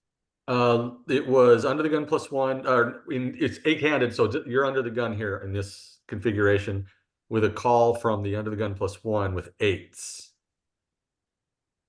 Button, ace queen off. Folds to under the gun. With ace queen off, pure fold. Now eights. Now they call pure with when they had called before. No folding. Sense. All your small pairs do, but you're folding nines, tens, and jacks that you called. Am I seeing that right? There's folds, Yep. those are great as folds. Get under his bluff. Get under his offsuit bluff.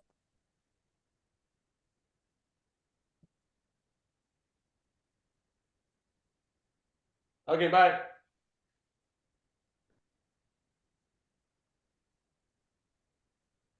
Okay. So he is not making any real big mistakes here, according to the, well, it is a mistake when you're talking about rake, but it's not uncommon to see this from these players. What is the rate here? Checks. What does ace queen do, Scotty? Wants to C bet. It's about a third. I'm on board with a third size C bet. And oh, eights get a call with the heart. I think that's a good call. I think in theory, you get a call with the hearts. Yeah. I know it'll be 30. I'm not sure it'll be 50. But I think pretty much you do get to call with your heart. Yeah, the size is a little big. And I agree with Scotty, the size is too big for a monotone. And we can't see this post flop theoretically what it should be. I think it should be a third, maybe even 25%. Yeah, I think that's better. And to this size, Scotty says to this size, which is half pot, eights with a heart might start finding the folds. I think you got a good point, Scotty. And I think exploitatively versus pool, I think it should be a fold. Let's see if he gets to realize equity. Continues pressure. Ace queen wants to check in Scotty's shoes. Yeah, so you know, this is the argument for calling flop here. You're not, it's very hard to be, for me, it would be very hard to be shoved off my equity here out of position. Because look at all the blockers to his flushes that are on the board. With his squeeze range. Scotty says the next action should be eight should check and ace queen will stop. Ace queen will stop playing poker. And yeah, it's time for ace queen to hang it up.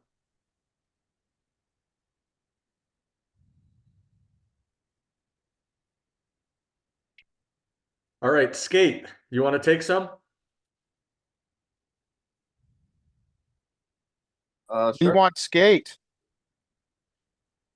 So Skate, if you remember right, we just give us the theory on what we should be doing pre-flop. Don't worry about what you think will happen. What should happen? Okay, 1000%. Okay, sorry, I thought we were in the small blind. Over here, if somebody does open, I believe, you know, depending on size, if it's maybe like one more big blind, then maybe we can start finding some calls. But I think this combo to a normal size open might start finding some folds. Oh yeah, Skate, don't worry about like where hero is or anything like that. Just kind of start the action. Like what should the action be here? So Okay, for okay, so example, it's gonna I'll just take one. Queen eight so it's gonna fold, fold around 5 to fold. X. Yeah. Good. Yep. Okay, so it's gonna fold around to 8-7, 8-7. Excuse me. It's gonna fold around to Queen Jack. Queen Jack could find some opens here. It's gonna start on the button. It's gonna start opening some of the offsuit nines region, and Queen Jack is definitely in there offsuit. Yeah. And then what would And then, small blind do? and small blind should fold, and then we should probably fold as well, Yes. depending on Yep. the size. That's right. I think that's exactly what should happen. Queen Jack raise and take it. But look what happens. Yep. We get this. So now King 3 should fold, Skate. What should Queen Jack do on the button? Think we could probably use this as one of our, well, actually, it should fold definitely. Thank you, Scotty. I think our bluffs could be coming from like King X, Ace X, or like semi bluffs kind of thing. You know, like Ace 5, Ace 7, Ace 9, suited, that kind of stuff. Okay. King 5, King 7. Yep, Queen Jack, definite fold here. I don't think there's even any frequency of 3-bet bluffing this hand. But they Yep. call. So this is what we like to see. This is what reveals to us what's actually happening out there. What's A6 do now, Skate? Yeah, Ace 6 should definitely fold reverse implied odds. Absolutely. Pure fold, 10-5, pure Well fold. said, skate. Good job. All right, so now that we're in this spot here, we don't need to like get bogged down with strategy because we're just in kind of fish land. But it's good to see what happens. So I'm gonna kind of go through to just see what they do here. You know, 8-7 check, Queen Jack check. So just a lot of passivity. Gets an open ender. He bets his open ender. He gets a better open ender. Yeah, I know. Ender. Let's get interesting spot. We Ha-hoo! yeah, we got our Jin card. I mean, this board, you know, it hits our range a little bit more than theirs on the flop, and kind of on the turn too, if I'm not mistaken. Yeah. Yeah, we're not gonna get too much in strategy. Yeah, we definitely check call, so we're good. You're saying check call the 7-8? Yeah, you know, on the river we hit our pair. If they bet, we're gonna call. So you mean, okay, you mean just call. If he checks, we would Oh, call. yeah. If he checks, call. Yeah, that's. I mean, you mean, I'm sorry, if he bet, you call, but he checked, do you bet? Yeah. Okay. Yes, we could start betting for some thin value here on the river. Correct. Yeah. Okay. Yes. So depending on the action, yeah, if they bet, then we call, and if they check, then we bet. Yeah. All right, next hand. And again, I think if we get to a situation where it's like two very unusual lines that we in theory wouldn't be, we can just float through some of that stuff and not have to worry about Okay. analyzing strategy of the wrecks out there. Okay. All Okay. right, go ahead. Okay. I believe it should fold around to ace king, which should open, and the tens in the big blind can start finding some 3-bets in there. Yep. Okay. I think we know ace king's an open. Tens 3-bet. I think there's some calling in theory as well. Just to do a quick, I think it mixes. yep, it's going to mix. Let's No, just actually, I just frequency. checked and I am wrong. Is it a pure 3-bet, 3-bet? and Scotty got it right. Here. Scotty's been doing his Yeah. work. Pure 3-bet. Scotty was doing his homework. Okay, so nines. Yeah, exactly. Nines is going to be mixing there. Okay, nice.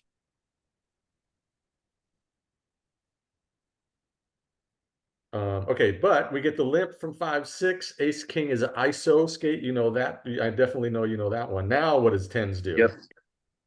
Now tens. On the sizing. Yeah. What can we do here? Let's think. I believe we can. At this stack depth, we can call. You know, hopefully we won't get a 4-bet, but excuse me. Do we fold this and start calling some of our jacks? Yeah, I'm not sure actually, to be honest. Yeah, it's obviously yeah, part of a game tree that we don't have the ability to like solve, but we know that you can 3-bet it. We know that you could probably call it. And I wouldn't imagine folding would be an egregious mistake, but I know I wouldn't do it. I wouldn't fold. Yeah, it's kind of too nitty, right? I mean, yeah, kind of nitty. Because you know the button could be doing this with all sorts of hands, right? You know, depending on the kind of player. So you know, it's just gonna suck that we're gonna be sandwiched. We're kind of in the middle post flop. Yeah. Yeah, I'm on board with call or raise. Anybody else? Yep. I think this is still a weird spot, but I think being out of position sucks. But I think this is too good to. You can't. I think it's too good to fold. I think you've got to just play here. Kind of sucks though. And I may be influenced by MSI. Yeah, MSI says that watching NL1K reviews, it's pure 3-bet. Anyway, even to the big size ISO. Okay, I can see that. 18? Yeah. 18. I think I would probably lean towards 3-betting, and I might have to look and see if I've had any kind of what kind of player type this is. Could sway me one way or the other. Yeah. But they do call. Can we go back and just talk about sizing then? Because this is, I think, Yeah. tough for me here. So I could definitely see a 3-bet or called for, whatever you want to call it. I definitely see it here, 100% but here. Yeah. the question becomes sizing for me. So 4x is 24, which begins to feel, to me at least, a little bit too big. What size? If you guys are going to 3-bet here, are you going to use 24? Do you just do it? You just put it in? No, I would probably. Well, he's got a broken stack, so that's That's true too. might influence my size. But if assuming we're all 100 big blinds deep here, I would probably make this about 20. I don't know that you have to go your typical 4x once the size gets big, like he's making. Yeah, this is a real unknown. I think 20 makes sense. I don't mind 4x. Okay. Derek, I think there's an argument for 24 here. That's fine. 24 big blinds. Yeah. I'm not sure. That's what I was asking. So Yeah, I'm not sure either. one thing to chat. We're calling this a bet. But if it was a 4-bet, it'd be 2.7x. And it's kind of both. Because of the Scott, I'm gonna have to be honest with you. I couldn't hear you. I know, Yeah. read it. See your chat. Couldn't hear you. Read the chat. Yeah, so, yeah, 3.5, not a 3. But then you're making some good points about what a cold 4 would be. And a cold 4 would be about 2.5. But this is like this weird in-between situation. So skate. So here we are on the flop. What's the big blind doing? Yep. The big blind is definitely checking here. They have all the aces, all the kings, all the ace king, etc. We Yeah, don't. checking range, right? Yep, checking range. Since we did in a 4. Okay. They check. They check. I don't mind it, especially with the ace of spades there. I believe we can start checking this hand, but against the big blind or even the small blind, they're calling some of the suited hands, right? So I'm gonna start betting this almost always. Yeah, I think this would get a high frequency. I should have stopped and said, what size would you use? Oh, okay. You could probably, with the draws here, you could probably size up no more than half pot. Okay, I'm with you. Yeah, I would go kind of the standard third here on this flop, I think, myself. Maybe size Yeah. up for some exploitative reasons. 33 to 50, anywhere on there. Yeah. Anybody else have any thoughts on sizing? I could even go a quarter pot. I think your hand is so good that you don't really need to go this big. I could No, go a I think quarter pot even. I mean, the only hand that can really call you to this size is on this texture is a flush draw, and you're blocking his most common flush draws. This I think is a common recreational size. And we know this guy's a fish because he's got a broken stack. I would choose a B30 here or B25. yep, that's where I'd be. I think, yeah, but I mean, to be honest, I think I would probably more often than not size up. I believe, we're just missing just a tiny fraction of value because, big blind is going to be calling, even though we block it, on the board and in our hand, they're going to be calling a lot of king X. So we could also get value from a worse king. Okay, I respect your spot there. Yeah, I think there could be some exploitative reasons to size up a little bit, but this is obviously way too big. And MSI is asking, are we continuation betting nearly range here? I would say it's pretty like it's a very high frequency C bet. I don't know about range though. Yeah, that's a good question. I think we are going to bet a lot here. It's hard for us to know what's happening. This is not a configuration we could put in solver, but this king board, which although it has spades on it, otherwise, it's got a certain static nature to it. I think that this would bet at a higher frequency. So, and also that correlates to a lower size because often what we'll see is a correlation between bet frequency and size. The more you bet, the more you get small bets, the less you bet. And the more you check, then when you do bet, it's a big size. So I think this would be a small bet often if we put this in solver. Yep, I think so too.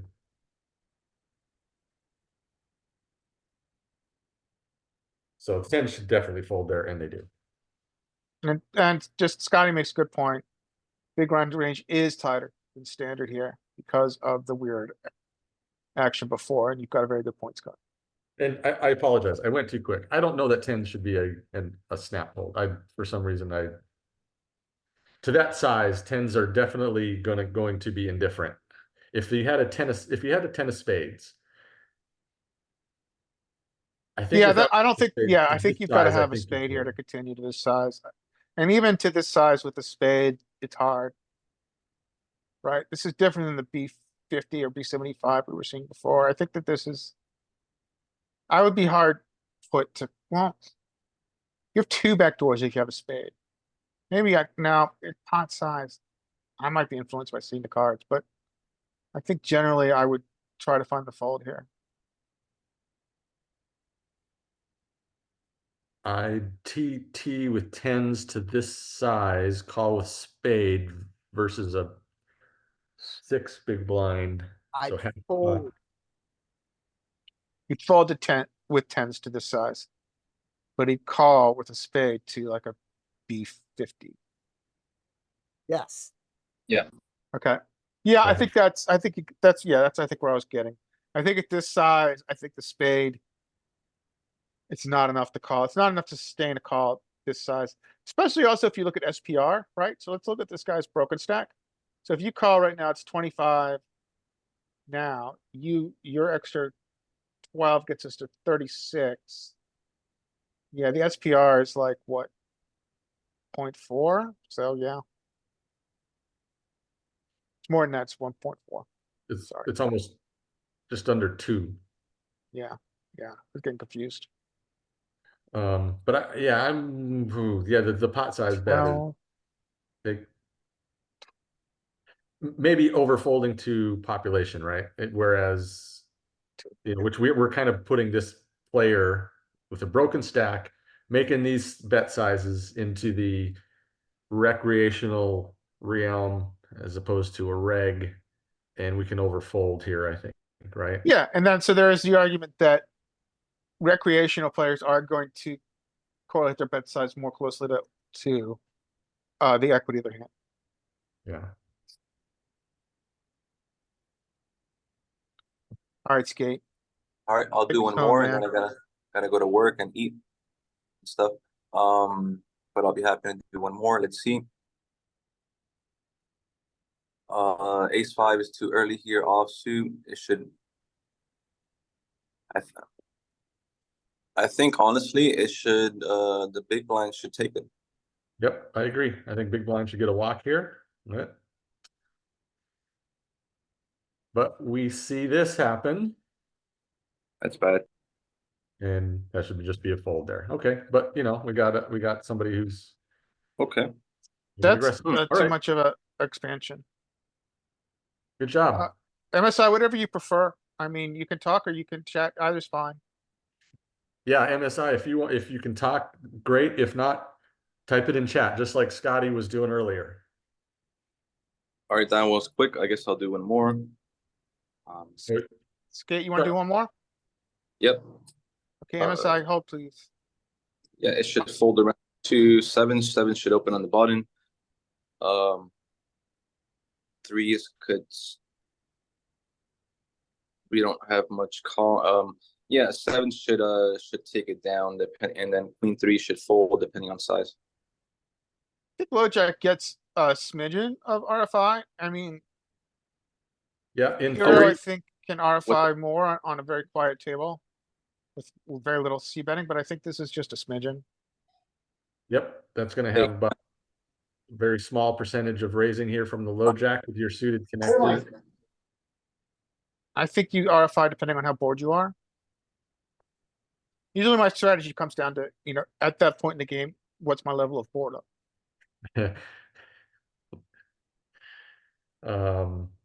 So Skate, what did you say about threes here? Oh yeah, so 3s. Maybe if we were deeper, we could start finding some calls. I think 3s should fold. I'm with you. Threes are a fold here. Yeah. Yeah, and then I just want to go back here real quick.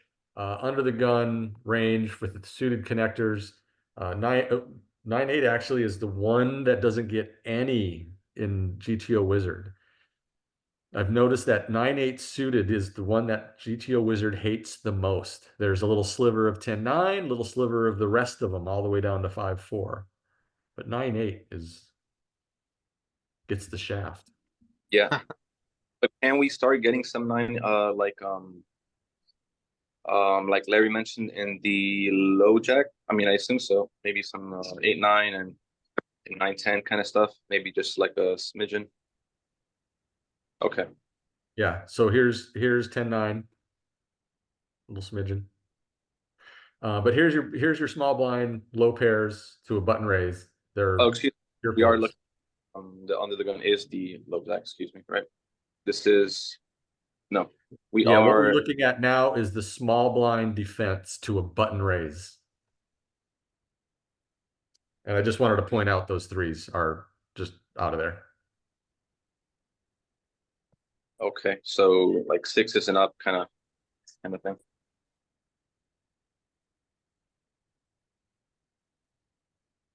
Yeah, there's your Okay, very nice. yeah, let's check if there's yeah, I think once you get to a bigger rake structure, then you're going to get more raises from those earlier position suited connectors. Make sure I got the right settings here. Not much. 10-9 comes in pure now, but the 9-8 still is getting shunned a little bit, and all these others increase the frequency. Right, and I'm kind of curious if if we were like 200 big blinds, and maybe the smaller pairs can start getting in there, like maybe some 4s, some 3s, but deuces folding. Good question. Let's see if we can look at what 200 big blinds stacks do to a button open. And threes are still out of there, but four, like all the other pairs do get your calls now. And Okay, that makes. Okay, deuces 3 is gone. and this is sorry, this is at NL 500. Oh, stand by. I'll be right back. No worries. All right, So Mike has stepped away, but we do have Scotty that can juggle for us. Oh, wait. Maybe not. Not today. Not today, Scotty says. Uh,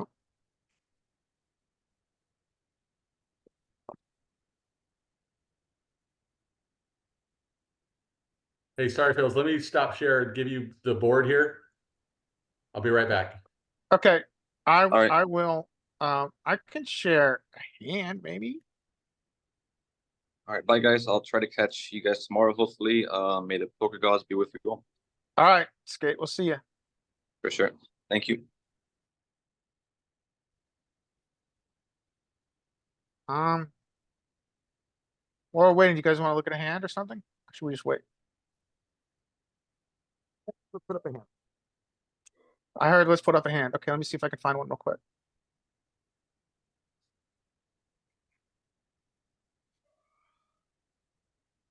Oh, now this is an interesting hand I had. And so, screen go, that's it. Okay, so so we'll go over this doesn't get interesting till turn. So three open. We flat. We likey this flop. Let me open up chat so I can see it. Obviously we're not, we don't get dunks here if I recall. I built this solve a couple days ago, but we don't get dunks here if I recall. But we do get to at some frequency. Oh, I hit the wrong button. Hold on, guys.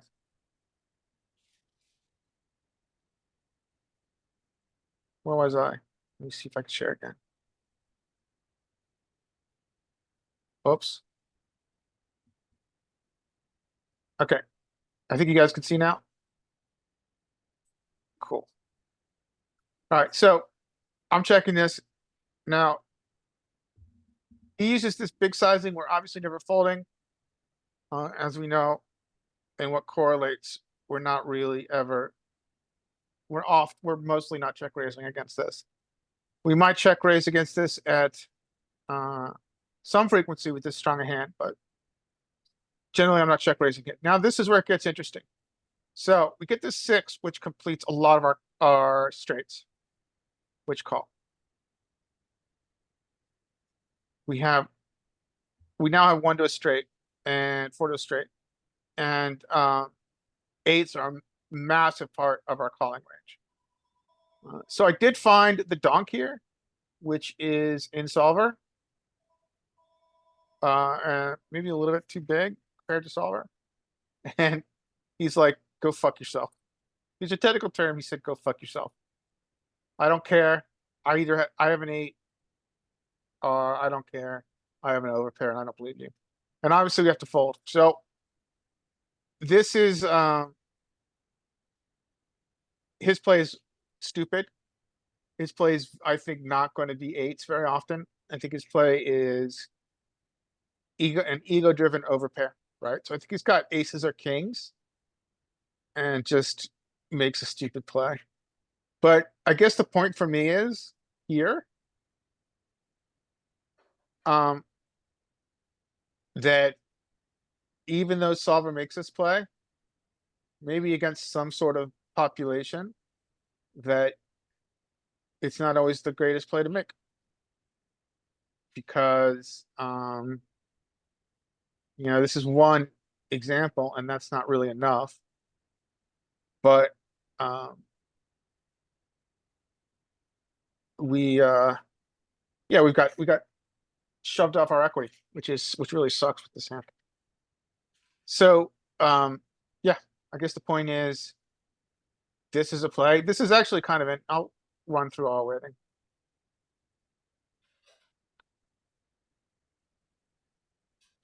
You've learned to make this play with 10-8. Yes, we make it with entire range here, actually. This is a pure, what position is he in? Cutoff.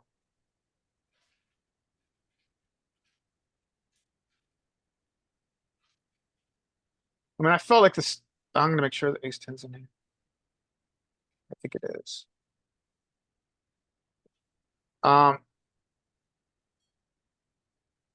4 spades, 7 of diamonds.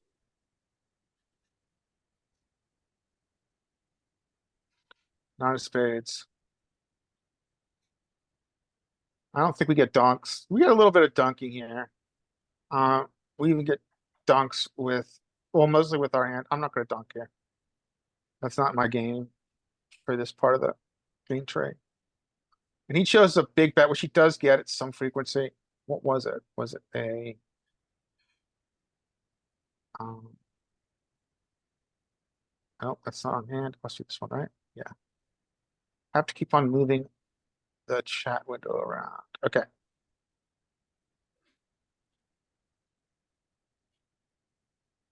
He chose essentially pot here. I mean, he does get a little bit over bets, but we're going to give him a B75. We'll take it down both lines. I'm curious if we get donks if he B75s.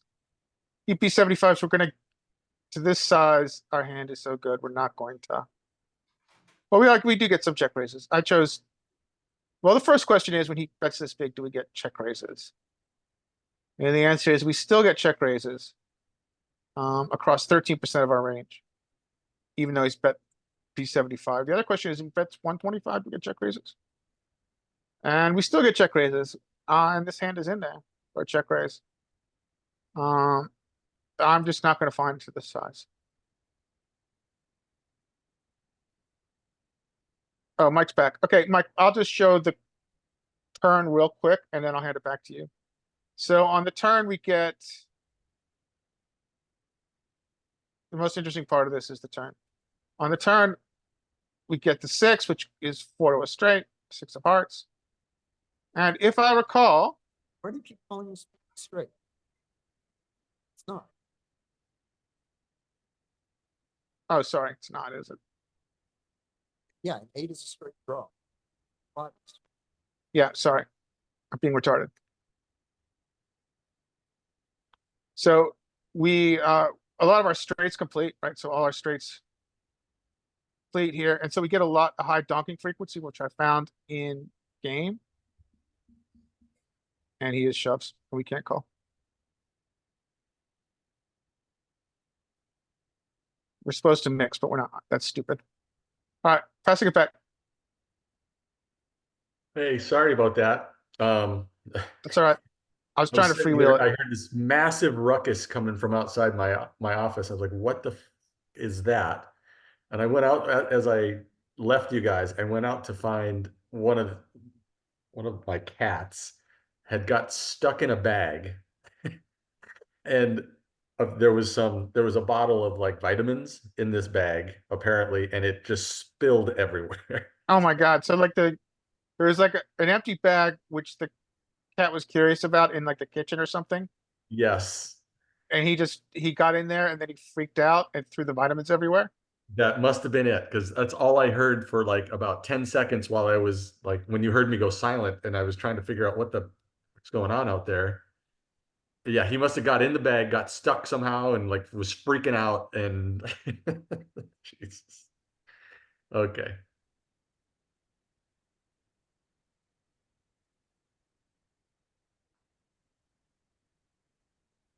All right, where were we?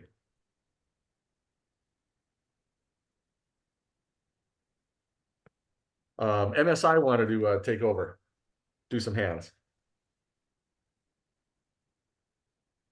So yeah, so you've kind of seen what we've been doing. We just kind of go through. Tell us what you think we should be doing here pre-flop.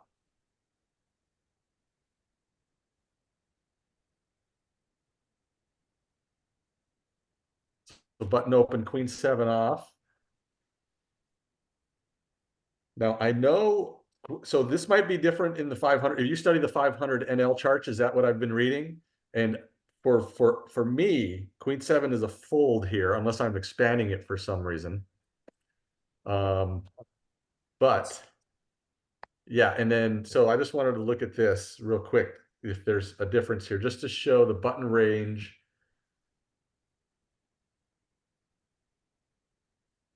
And queen nine is the bottom. So queen seven's a little out of range there. And then ace eight on a defend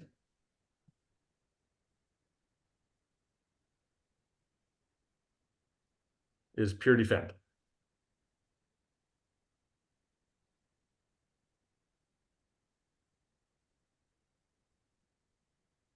So I would say, and I've gone to the point of expanding this range, obviously. Like, again, we're just, the purpose of the exercise is just to kind of see how we're doing with our ranges and that sort of thing. I definitely have expanded beyond just the GTO charts. Like, you don't follow it, as one member of this group put it so politely. What did he say? Following it like a slave, Larry?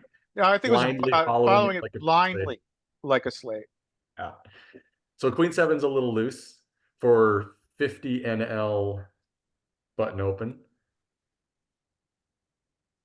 but the ace eight is a defend for sure.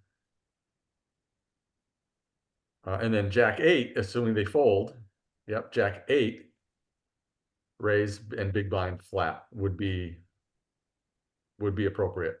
Let's take a look. Small blind. Jack eight just makes it in there, and according to GTO Wizard, it's just a little low frequency call.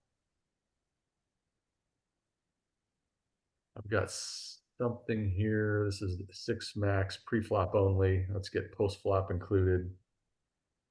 And I'm going to just change it to the 9 max chart, since these are 9 max tables. I know this one. It's an open. So there's small blind. There's jack eight. There's a little bit better representation of the configuration. And then ace eight. Ace eight, pure defend.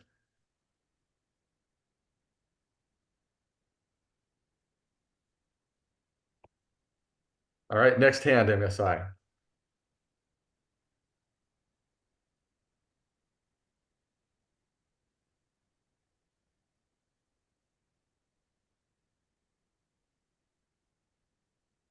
Okay, so queen nine raise. These are folds for sure. Threes might have a little sliver that early. King 10 is a pure open from the hijack. King 10 off. And Queen 9 would definitely be an open. And because this is the learning experience here. So here's where were we? Low jack was hijack had the threes. No, low jack had the threes. So a little sliver of threes, but mostly folds. And then hijack, King 10 off, pure open there. In the low jack or under the gun, 6 max, King 10 is going to mix. King 10 is a mix when it's under the gun. And hijack is a pure open there. So we got this act. So, and then you said Queen 9 would open, absolutely. So we get this, we get the min raise from the threes, which is a thing. And if you study the 2 big blind raise, the min raise charts, I think they're going to raise more frequently than a 2.5x big blind raise. I'm pretty sure. I don't study those charts, but here is 2x from the hijack, pocket threes. Actually, it looks like it has a lower frequency. But it doesn't get as many folds. So it's actually slightly lower. I thought it might be higher, but it's lower. And Scotty says it's because it gets fewer folds. Yeah, I think Hero needs to fold here. Um, Unless he's got some kind of read on broken stack. Yeah, broken stack, I think probably may have actually influenced it quite considerably for Hero. But yes, I think Hero's going to 3-bet some occasionally here, but I don't think to the broken stack. But that's me. Anybody else? I heard fold.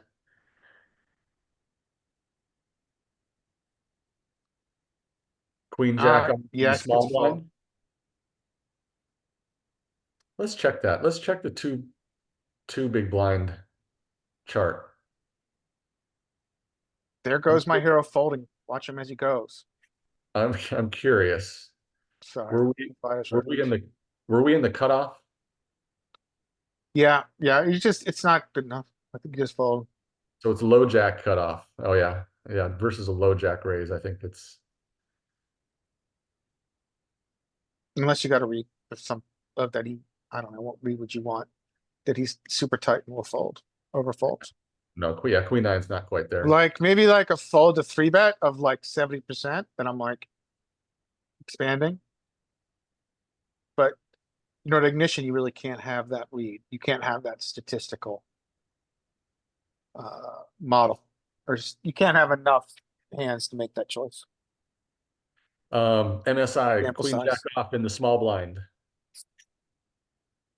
Did I already see your action? Yep, gets a walk. Yep, okay. Oh, they did call, by the way, and we'll just to show us what these players are doing. So the small blind did call with their Queen Jack, and they continue with their Now this is 2. interesting. Yeah.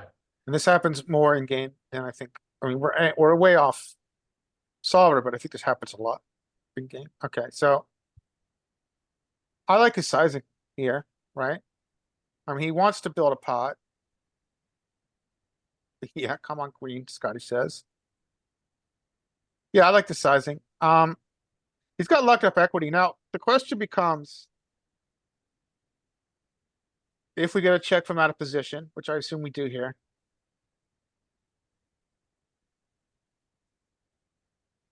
And our SPR is what? 9 times. About 6, maybe 7. So, I think that we can mix here. I think we mix, especially with 2 flush draws. We desperately want one of their flush draws to get there. Because then we're getting it all most of the time in position. I would argue that at some frequency, not all the time, we trap check here. I think Okay. Scott is yelling at me, but luckily his audio isn't working very well, so I can't hear him yelling at me for my bad play. No, Scotty, Just I hope kidding, you're Scotty. joking. Just kidding, Scotty. Well, yeah, I think, yeah, well, bet one big blind. I think that's an interesting choice. I don't have a No. one big blind strategy. A lot of people do. A lot of, Cash. what kind of people do?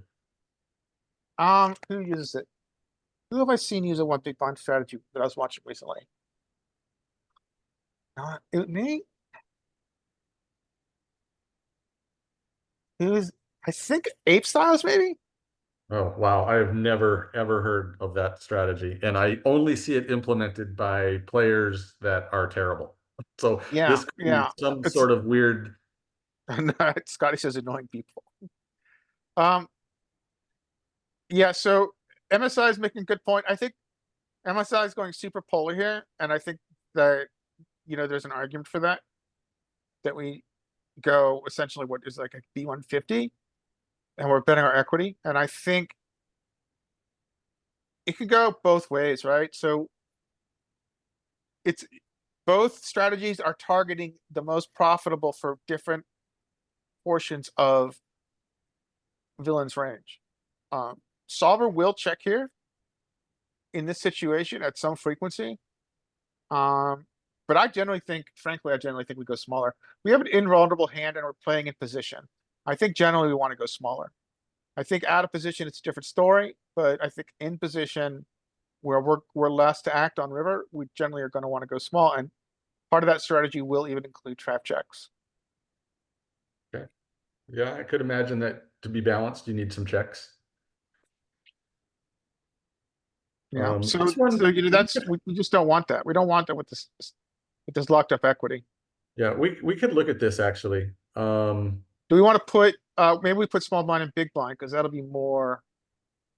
Well, so here's the thing. If we want to look at a small blind range, that's gonna create a different strategy. I would imagine his flatting range is much more similar to what a big blind flatting range would be. Similar? I don't think he even gets queen jack here actually. No, I don't care about what the villain has. I just wanted Okay. to, you know what I mean? Like, we don't care that he has queen jack. We want to see our strategy with the threes, which he Okay, raised. but what's gonna okay? I'm gonna be devil's advocate here Yeah, and say our strategy is gonna be significantly affected by range versus range. yeah. Oh, 100%. Like if we And choose so, I mean, the here, small blind flatting range is, well, here it's non-existent, so. yeah, that's what I mean. Like, if we don't know villain's cards, right? Sure. Here's a small blind flatting range to a min raise. There's a lot of flats there. Okay. But it's considerably different than this. Okay, yeah, you got a good point. We need someone to buy elite. So, Skate. so, Oh, you're not here anymore. Okay. so Yeah, I see your point. I see your point. yeah. So I wanted to kind of see the difference in strategy, assuming we're kind of going with a normal small blind Okay. range, which is, more linear. Yeah, it's super condensed. And even though we've talked about this on this call before, a lot of times we assign a big blind range to the population that flats in the small blind, We do, yeah. right? Yeah. We find it probably is pretty comparable. Yeah. So maybe it is better to just do a big blind range. Yeah, I don't know. I don't know. My only argument is the chat wants small blind. I think I've been outvoted, Mike. Okay. All right, we'll go small blind flat, big blind fold. Do you remember the board? 6, 4, We need Joey with his rote memory to remember the board. 3 diamonds. Come on, dang it. Why does it do that? 6, 4, 3. All right, small blind. It's gonna get some donks. Yeah. Okay. Yeah, heavy dunks here. heavy donks, but they Well, that don't. is interesting to me. So this is a small blind range. And even though it's a small blind range, we're still getting dunks. We don't have to dive into it. I imagine just we have more sets. Check. Alright, so what sets does he have? He does have 6 and 4s and 6 and 4s and 3s. Okay. Cool.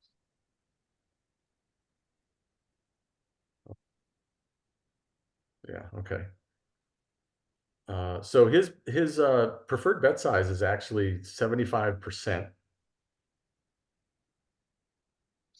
That makes sense, right? Because we know this board is really good for out of position. That's why it has donks. Out of position has donks when it has the nut advantage. That donking is mostly driven by nut advantage. So it makes sense that when he chooses to bet, his bets now are going to be low frequency but big. Now we might break the solver because he goes small. And he doesn't really have small bets here. Do I get to say told you so? And you build it from the big blind? Just kidding. Alright, so he bets small. We call. Now They the, call. yeah, sorry, they call. And it was a 4. Alright, yeah. So my argument is that we're gonna have traps here and we may not.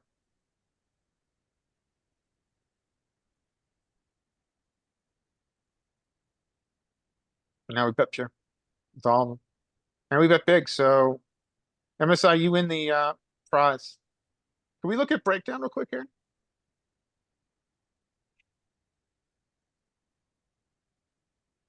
Yeah, we're just betting big. We're 2xing pot. And we have no traps at the very top of range. On this texture. And this is, we're doing small blind, right? So there's a lot of pairs, a lot of big over pairs that the small blind's gonna have in this That's a range. good yeah, that's a good point. He's got like 8s, 9s, 10s, jacks, yeah, good point. Click on 3. Type it, Scotty, didn't hear you. Click on B33.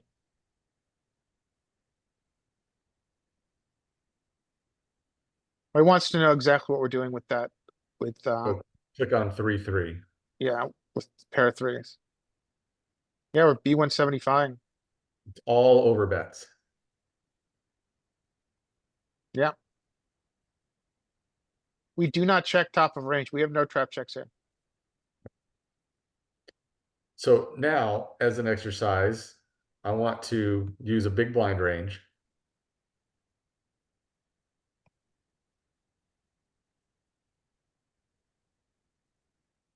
And see how this is going to be a lot of donking, even more so.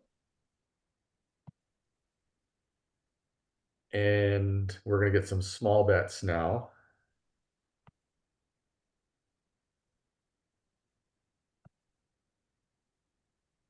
And we get the 4 of diamonds, I think, right? Yeah. So now I think you might find your checks. Nope, it's still Nope. bets. I'm off base. It might be because this texture is so good for out of position. That's the only thing I can think. Or maybe we just don't have trap checks.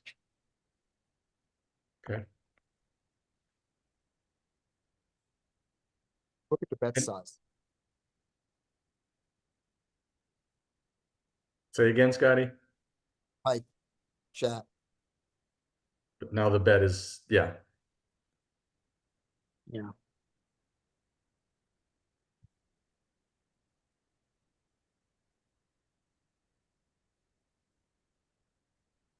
Let's change this to the 4 of hearts.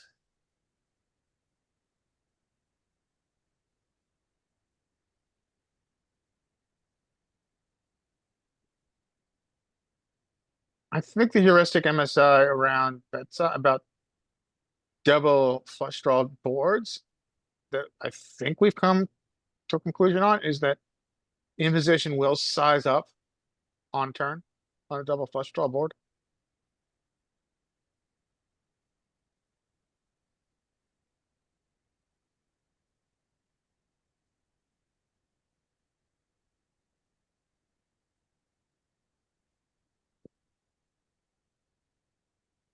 All right, next hand.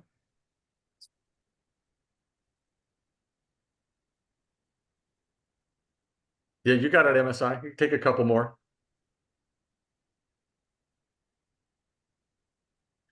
Raise and take it from the tens. Looks like that should be what happens. And we get that. So, all right. So that's this year we're going to see this a lot, right? We see it all the time with these players. So let's play our hand. We're tens.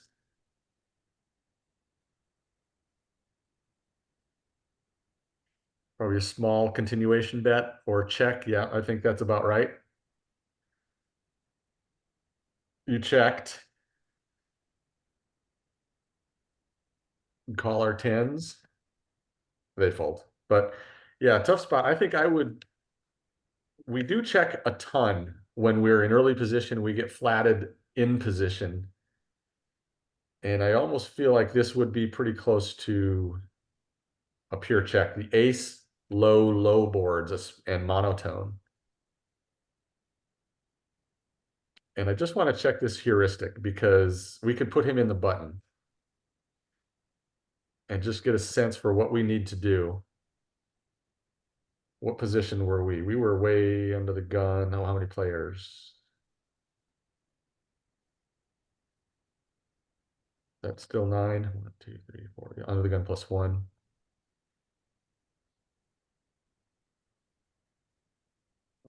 Go back to 2.5. Let's say we get flatted here. And we get the ace 4 deuce.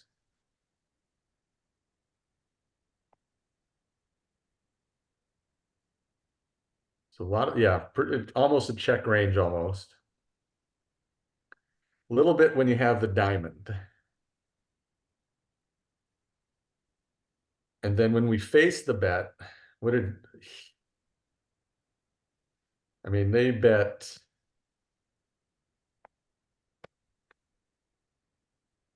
So pretty much half pot, right? If we face the half pot, which would be kind of a common size here in theory. Our tens, yeah, our tens are folding without the diamond.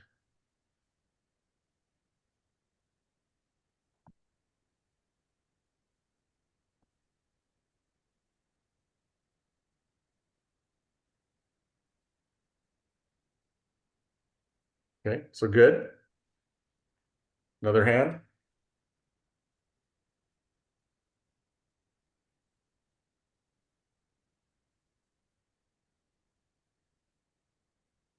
Okay, fives raise, continue.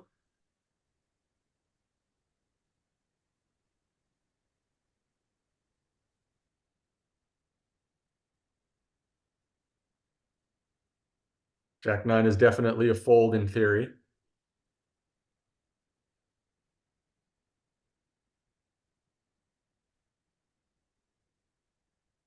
And the big blind from an early position raise will be a fold. So we'll show you this one. Fives are going to have a very low frequency. Fives may even be pure fold from this early, but could have a very sliver of raising. Yep, very tiny sliver of raising.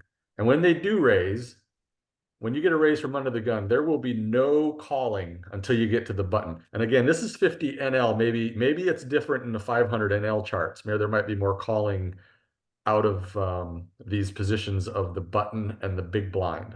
But that Jack 9 would be a fold in theory to that raise from early position. And then ace 4 off in the big blind will be a fold. We'll show you the range here, how tight you have to be in the big blind to an early position raise. No offsuit aces.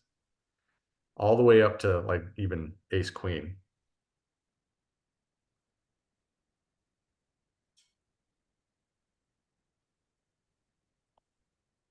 So what actually happened is the fives raise and take it.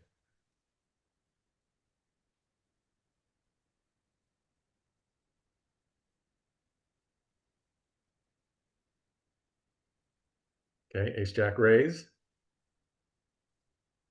Good, I like it.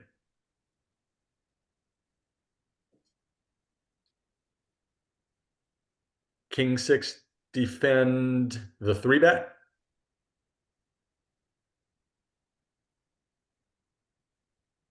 Or defend the under the gun open raise.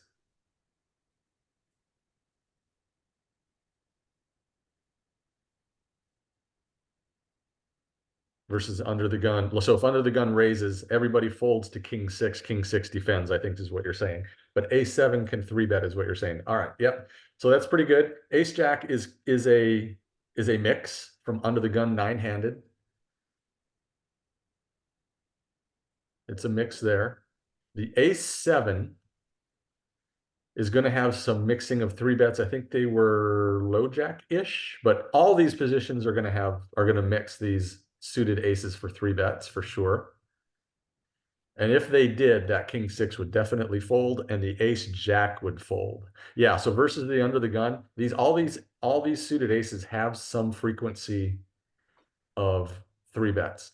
I personally like to kind of lump, because I don't study the frequencies exact. I'll take some of these and I'll lump them all. I'll make ace 4 pure, ace 5 pure, take some of these ace 6, ace 7s and stick them all into ace 3 or whatever the case is, depending on the position. But yeah, look, notice that all these positions at some frequency do get some 3-bets. So Mike, I have a question for you. Yeah. Do you just kind of not use a randomizer and just instead say, well, I'm going to essentially just move these partial frequencies into full frequency ace 5, ace 4? Yes. Okay. Yep. I don't use a randomizer much there. I just, like you said, try to take the frequency percentage and lump them into a group of hands. Which is fine. You know, no one's going to notice that. So. Yeah. This is built on, I mean, these rages are built on playing the same player a bazillion times. So you've got to have mixed frequencies, but against humans, I don't think that's necessary. What do you do, Larry? So I will randomize a little bit. And I mostly do it pre-flop. Yeah. So I will randomize, but not exact. I will do kind of a hybrid of what you're doing. I'm lumping a little bit more, a little less than you, but I am randomizing at the same time. Yeah. Yeah, MSI, were you were saying you could use king six as a 3-bet? That's one of those hands. King six suited is weird. It shows up in a lot of 3-bets, and I've always wondered why. And so it's a hand that I will mix in to 3-bet bluffs as well. King six suited shows up there a lot. I think the theory on king six suited is coolering the wheel. Yeah. Yep. So so the ace jack is a mix from there. They wound up folding. We get to here. How about ace six now that ace jack is folded? Mixed freak. Sorry, it's an MSI. Sorry. Yeah, it's a 100% open. And that a7 we saw is going to have some 3-bets. So let's look at that. A6 is a pure open from every position, all the way up. And when we do, I think I was under the gun +2 or so.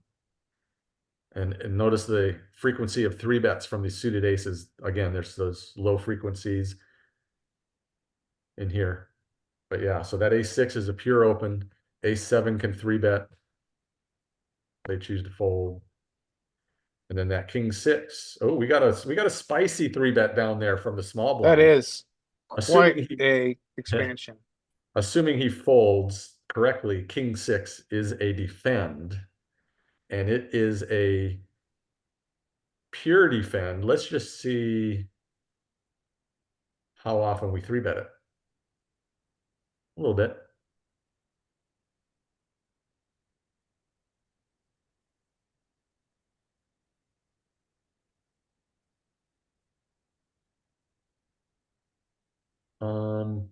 Don't understand your question. Give us post flop. I think we allowed to RTA pre-flop by sites.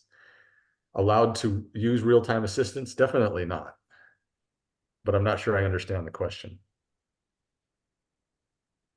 So MSI, so pre-flop RTA generally is not okay.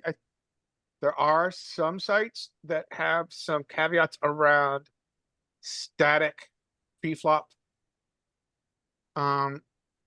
ranges. So it depends on how you define static. Essentially, what I think it means is static pre-flop ranges means we don't get to have use a pre-flop tool like GTO Wizard. I think it means like a TDF. However, it's very different. Pre-flop is very different depending on site. Some sites allow this weird caveat for static pre-flop charts. Not everyone. And I think Ape Styles was actually banned from GG for a long time because they thought he was using static pre-flop charts, which he wasn't, by the way. This is on YouTube, and he's now been unbanned. He's back on GG. But it depends on the site you're on. But generally, no, I wouldn't use them. Yeah, definitely not encouraged or definitely frowned upon. But Hero gets this little 8.5 big blind 3-bet from the small blind. What do we do with a6 suited? Yeah, this is a fold. I think you call ace-5 here. Anybody else? Just pure fold to the small 3-bet in position. Now, you've got a good point about the size, which we have to think about. But I think that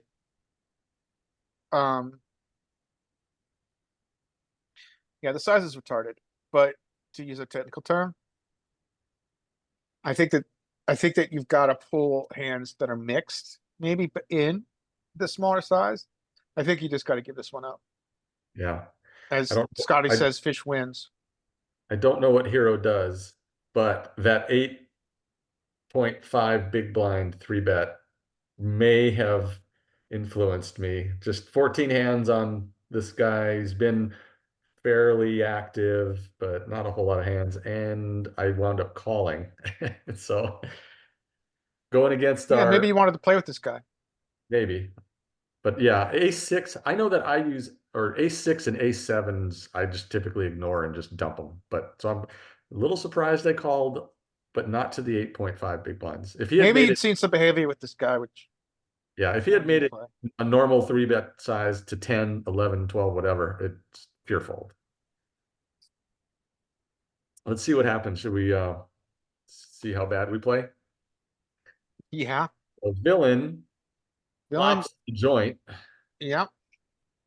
His bad play is rewarded. What's new? And he bets tiny, and I have a backdoor and an over. Uh-oh. I'm sure I fold. Please fold. Yeah, okay, good. We have 2 backdoors. Yeah, you're right. Did have 2 backdoors. So I mean that's a fold, right? I think I would find the fold here. Did I find the fold? I 15%. hope so. Getting 15%.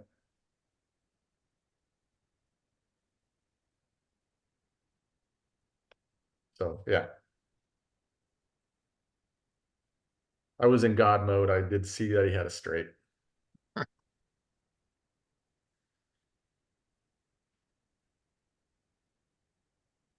All right, next hand.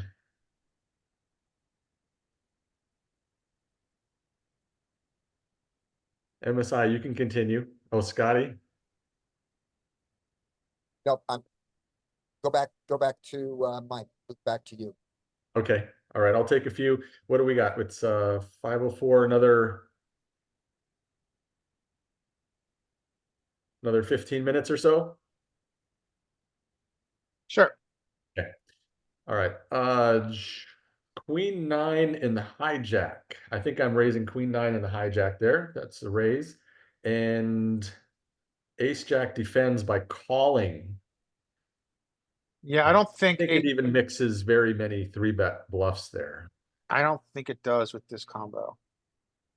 We do get this little, Interesting. So now ace jack now falls into the fold territory. yeah. Ace Jack could almost be squeeze or fold now.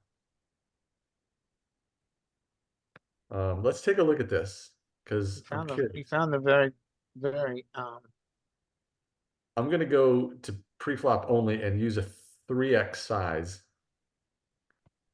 okay, good idea. And hijack Queen 9 suited. Okay, it mixes. I know it's pure with at 2.5. And the call came from the small blind, right? It was button. Oh, it was a button. It was button. Okay. Button calls. So big blind with ace jack. Yeah, it's a fold. I mean, there's little slivers in there, but let's take the button out of play, and I think it's a pure call. Let's see. Almost pure. Little bit of 3-bets. Yeah. So he found a pretty, yeah, he found a very aggressive squeeze play, Mm-hmm. which Well, is going to work. he knows. Yeah. Okay. And it should get through, and it does. So Scotty brought up a quick point here that maybe we should go on, just touch on real quick before we forget. So tomorrow Scotty's going to open the room. Do you guys just want to do tomorrow? Do you want to do kind of just like some work in the trainer together and then do some marked hands? Yeah, that works out well. Okay. Sounds good. Yeah, do some trainer and marked hands. Yeah. And then just again, a shout out to Scotty for facilitating our meeting by giving us a Zoom to you. All right, next hand, ace 5 raise much. and queen 5 suited. I'm pretty sure this is going to be a defend, but I'm not 100%. I wound up folding. Let's see what the actual. And again, I always get these positions. Where are we at? Hijack. I'm going to go Yeah, I back think it to mixes. 2.5. Hijack, raise, big blind is queen 5 is a fold. Oh, Okay. falls out. So good fold, hero. Good fold. Here comes my hero. Watch him as he folds. Ace Jack open. 9-8 might have some 3-bets, but we saw that 9-8 is not particularly liked by solver. So I know I would fold it personally, but it might have a sliver. 6s should fold in theory, and that should get through. So there's the raise. We know that population is going to be flatting all kinds of stuff here, just like they're doing now. All right, let's go back for a second. Okay. I think we've already come to a conclusion as a group, but 9-8 flats, 6-6, is it now a profitable flat overcall, technically? Oh, I think it becomes far more profitable now. How profitable though is the question. Yeah, it's unknown. Scotty likes it. I like it. You like it. Okay. Yeah, it's hard to quantify because Yeah. we can't see it pre-flop. And I don't think that matters that much because I Yeah, think no- the value of flopping a set is largely based on the behavior you expect of your opponent's post flop. Yeah, we're gonna look at this here because look, we're getting some calls, but just to point out that 9-8 Okay. suited is a pure fold in theory, right? And Yeah. there's some slivers of the other ones, but again, 9-8 suited, just nothing. Whereas the others are there. But look, they get a call. Let's see cutoff. Let's see 6s. Okay, in theory, it's not too happy with it. Yeah, it's but 0 EV versus essentially. population, it probably is a little better. Yeah.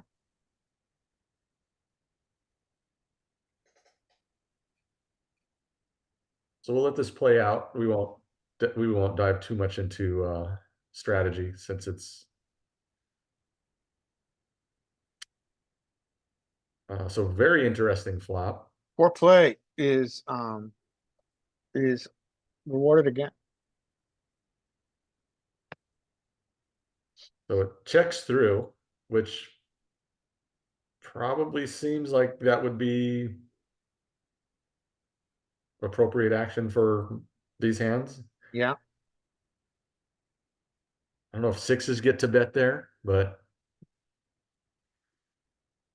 and now 9-8 takes its stab and is probably gonna take it down. So, but yeah, these three-way, multi-way spots are definitely definitely tricky.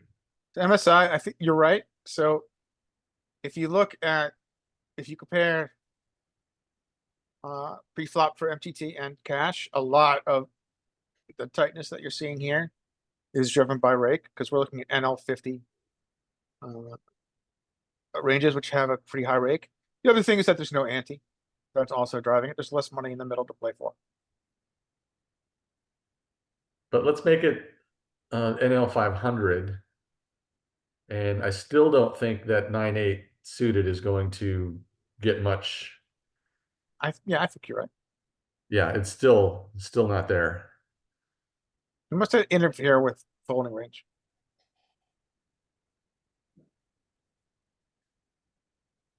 Yeah, I think it's more rake driven, MSI. I mean, rake is really what drives the boring tightness of this.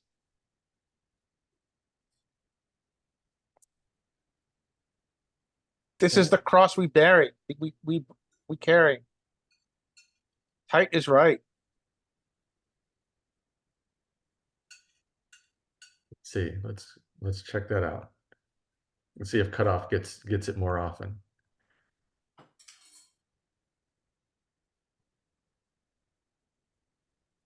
Still not in cutoff.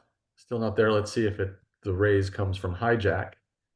If cutoff gets 9-8, still not there. If it were 200 big blinds deep, I think you might see a little bit more. So under the gun, 9-8 not there yet. Getting a little bit of getting some calls. And let's go hijack raise. Cut off 9-8 gets a call now, but no 3-bets.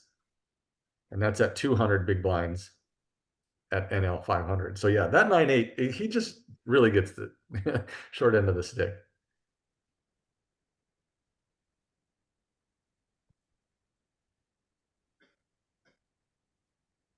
And I don't play tournaments, so I don't know those ranges. I'm used to those ranges. This looks like a walk for the big blind. And he gets a walk. That's rare. Nobody limped. Ace Jack under the gun. We saw the frequency is about split 50-50. If they raise, fives should fold and actually should get a walk all the way down. If he folds, fives probably have a little sliver and should raise and take it. Let's see what Hero does. Hero folds his Ace Jack. Fives fold and then gets to 10-8, can be a raise. 10-8 off is in range. King 10 off has a little bit of sliver of 3-bets here. And Queen Deuce suited might, this one always gets me. This might be pure fold. From the button. 10-8 off. Got the 10-8 off. Small blind, King 10 off.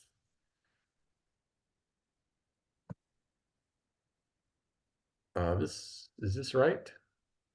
Oh wait, button hasn't raised yet. Okay, there we go. Button raise, king 10 off, little sliver of three bets. And then queen deuce. It defends pure. Defends pure. And it's got some three bet bluffs in there. That's what I was wondering. All right, sixes are going to have some raising here. And the 4-5 should fold. Ace 4 fold.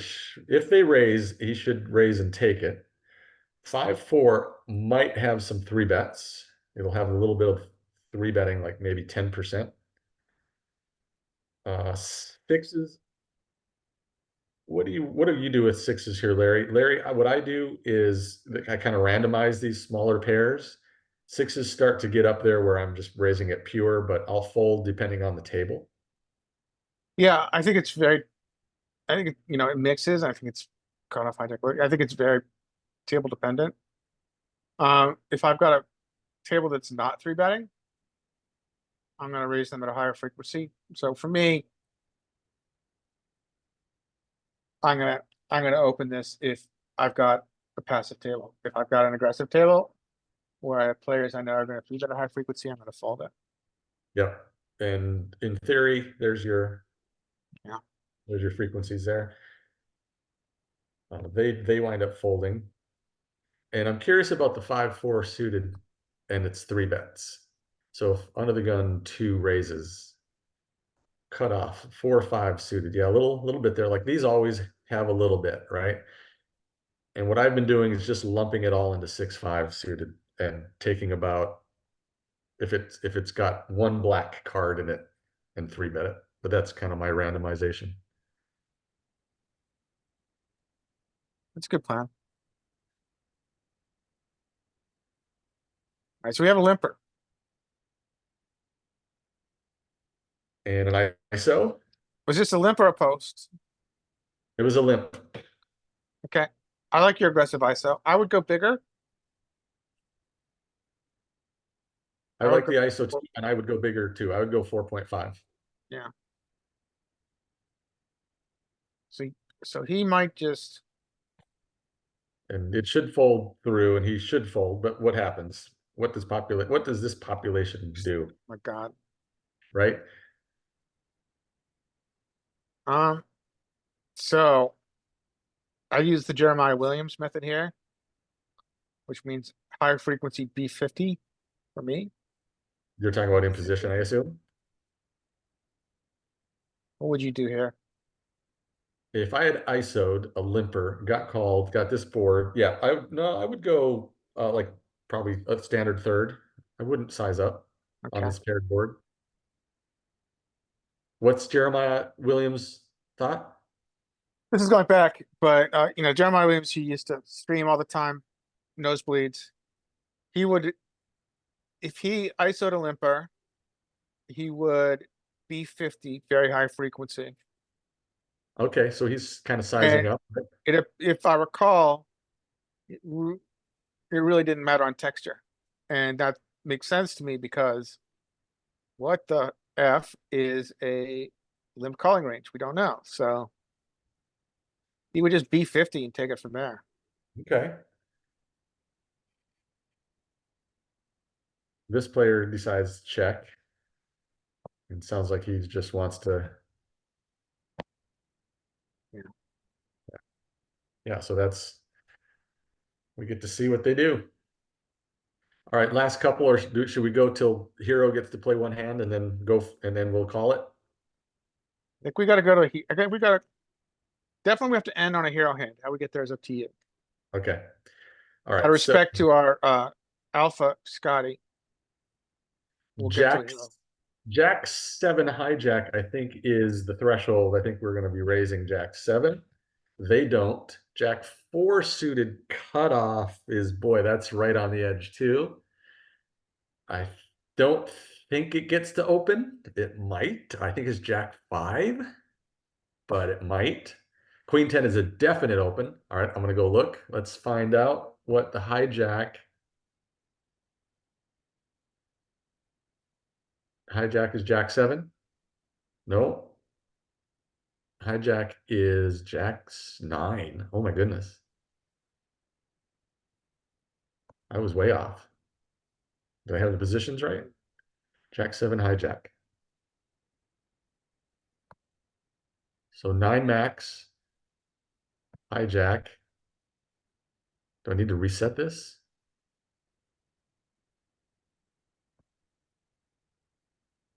Yeah, no Jack 7 from the hijack.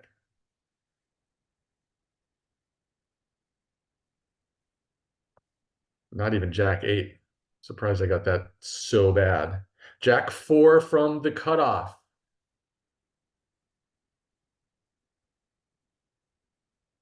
No, gosh, way too wide.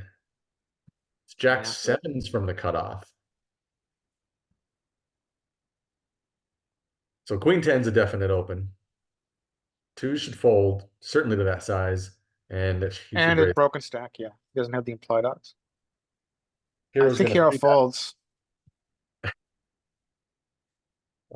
Hero is over here. Oh, he might. Yeah, well, probably not. Ace 8 should. Oh, there's a poster. There is a broken stack poster. Ace 8 should raise. It should fold around 6, 7. Might want to do some calling. Calling and or 3 betting and or folding. King 10's a fold, Queen 3's a fold.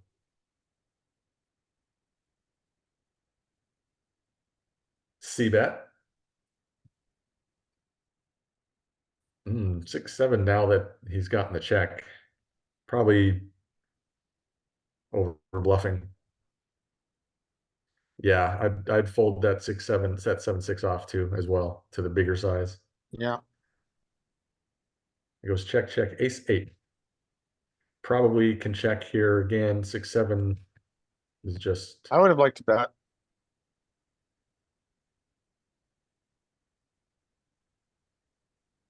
Under the gun, 4.5. He was ISO, he was ISOing a limper, MSI. Yeah, there's a poster, not a limper. There's a Oh, sorry, poster. poster. Yeah, so he made Oh, a it flip. poster, yeah, you're right, sorry. Okay, where's Hero? Well, Hero's probably not going to play because it should go raise and take it is what it should do. Oh, but they limp. Oh goodness, maybe Hero gets in Jeez. trouble. Jeez. Okay, Hero's going to get out of trouble now. So the King Jack ISOs, which is good. I would ISO too. I would ISO King Jack off there. So let's think about how many times we've seen a limp trap. I think this is clearly a limp trap. How many times in our maybe a year of doing these have we seen a limp trap? And I'm trying to recall any other times and I can't. Neither. I don't think I can't remember any time we've seen it yet. Finally get now the one thing that we do see is that it's from early position, which is if I think from what I recall from limping classes with Jonathan Little is the most common spot where we see a limp trap. Mm-hmm. Now I think but he's continuing his ruse. I think that a better play if we were going to limp trap here would be to re-raise this hand. But you'd rather take it down and play and not play out of position, but whatever.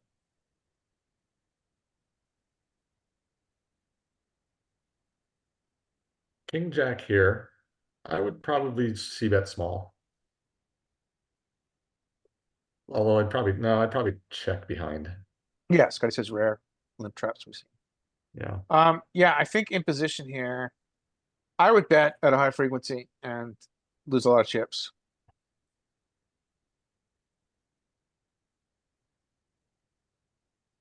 Oh, he's definitely trapping now. See if he continues the ruse. He continues. I wonder if there's somebody actually playing this hand. So how's that for the limp trap? Yeah, the limp call and continue to, and then trap. Yeah, Limp, it's weird. limp call, then trap. All right, do we have our hero hand? Oh, Our Hero's hero's not definitely gonna get playing any this action. hand. Yeah, they're not going to get any action, unfortunately. Well, unless might get a limp and get to ISO. Nope, just a straight raise and take it. Straight raise and take it. All right, fellas. Thanks very much. See you tomorrow. Yeah, see you tomorrow. Hey, Mike, thank you for doing this. I know it's not pure joy to have to run the webinar for 3 hours, but I want you to know I do appreciate you doing it. I love it. Thank you. Yes. Thank you. All right, All right. guys, come to MSI. So we're having another session tomorrow. If you want to join us, it will start at around 11:15 a.m. Chicago US time. And I'll talk to you other gents then. Take it easy. Okay.